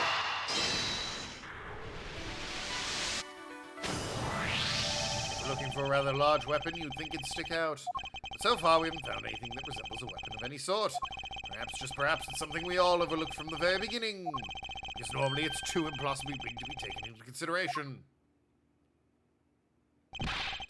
What was that about? Was he trying to jump his way down here? Francesca! What is it? What do you want? I found it, Francesca, the real murder weapon. You did? He really jumped. We didn't realize it until now, but the answer has been right in front of us the whole time. Yeah, we should check out him, size. There's that pompous attitude of yours again. You should learn to drop that habit. It's coming from a prosecutor with a habit of whipping everyone she comes across. Anyway, if you're really a prosecutor, you'll back yourself up with evidence. You two aren't listening at all, are you? Show me this severe murder weapon you speak of. Well, I don't have the evidence if he fell. Like they're suggesting. I don't have any evidence to show you. Foolish reasoning for a foolish fool from a foolishly foolish fool meant to fool me. What do you mean by, I don't have any evidence to show? Perhaps I should have phrased it, that which caused Agent Hick's death isn't corporeal. Forgive me, but I do believe I figured out what the cause of death was. Suffocation! Freefall. The victim fell from a great height and subsequently died as a result. In other words, the real cause of death is free-falling to the ground. He fell to his death? Yes, it's the only plausible possibility. The victim had extensive bruising on the back of his head and back, and the only rational explanation for these injuries is that he fell to his death. But the murder happened inside this plane. I know. I'm claiming there is some place in this plane from which he could have fallen from. As I said earlier, the answer has been right in front of us the entire time. You can't mean. Yes, I do. The victim fell from the top of the steps of this cargo hold. What? Dead.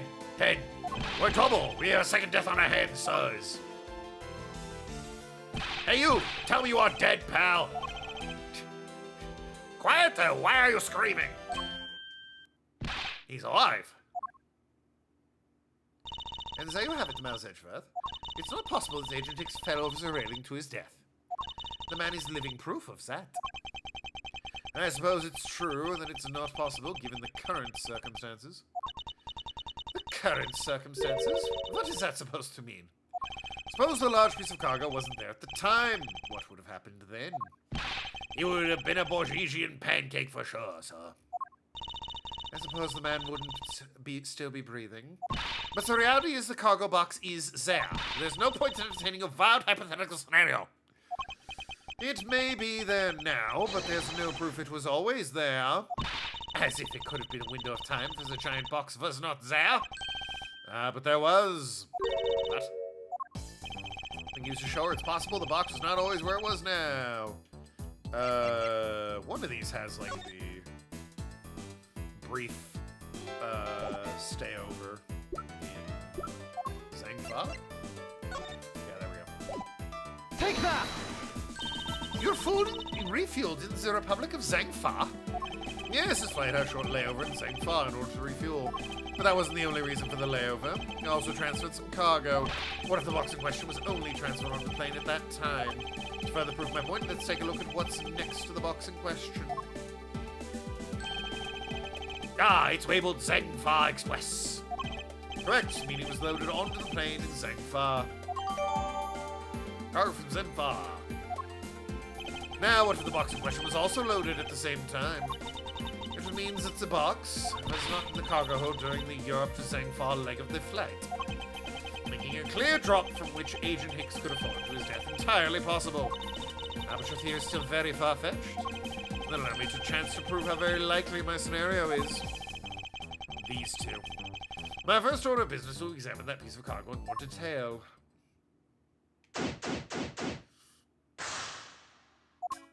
Now let's take a look at it.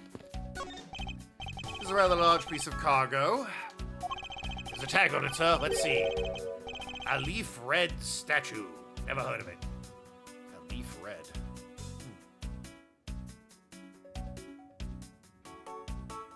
Or Aleph red? No, aye, but all I care about is what we can prove it wasn't here at the time of the crime. Let's get investigating, sir. Wing ding. Apparently, he got back up. Look here, do not go about touching my possessions without my permission. Don't wash up on me like that, pal. So this belongs to Mr. LeBlanc, does it? Now I should see what else I can find out from him. I might end there. I can feel my voice starting to go. Doing a lot of voices. And I'm a little bit out of practice with it. Rough on the old throat.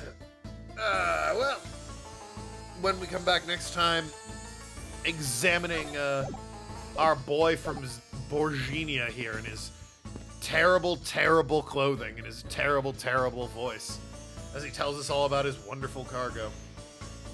Anyway, love you all. Be good people. I am nearing 3-hour mark indeed.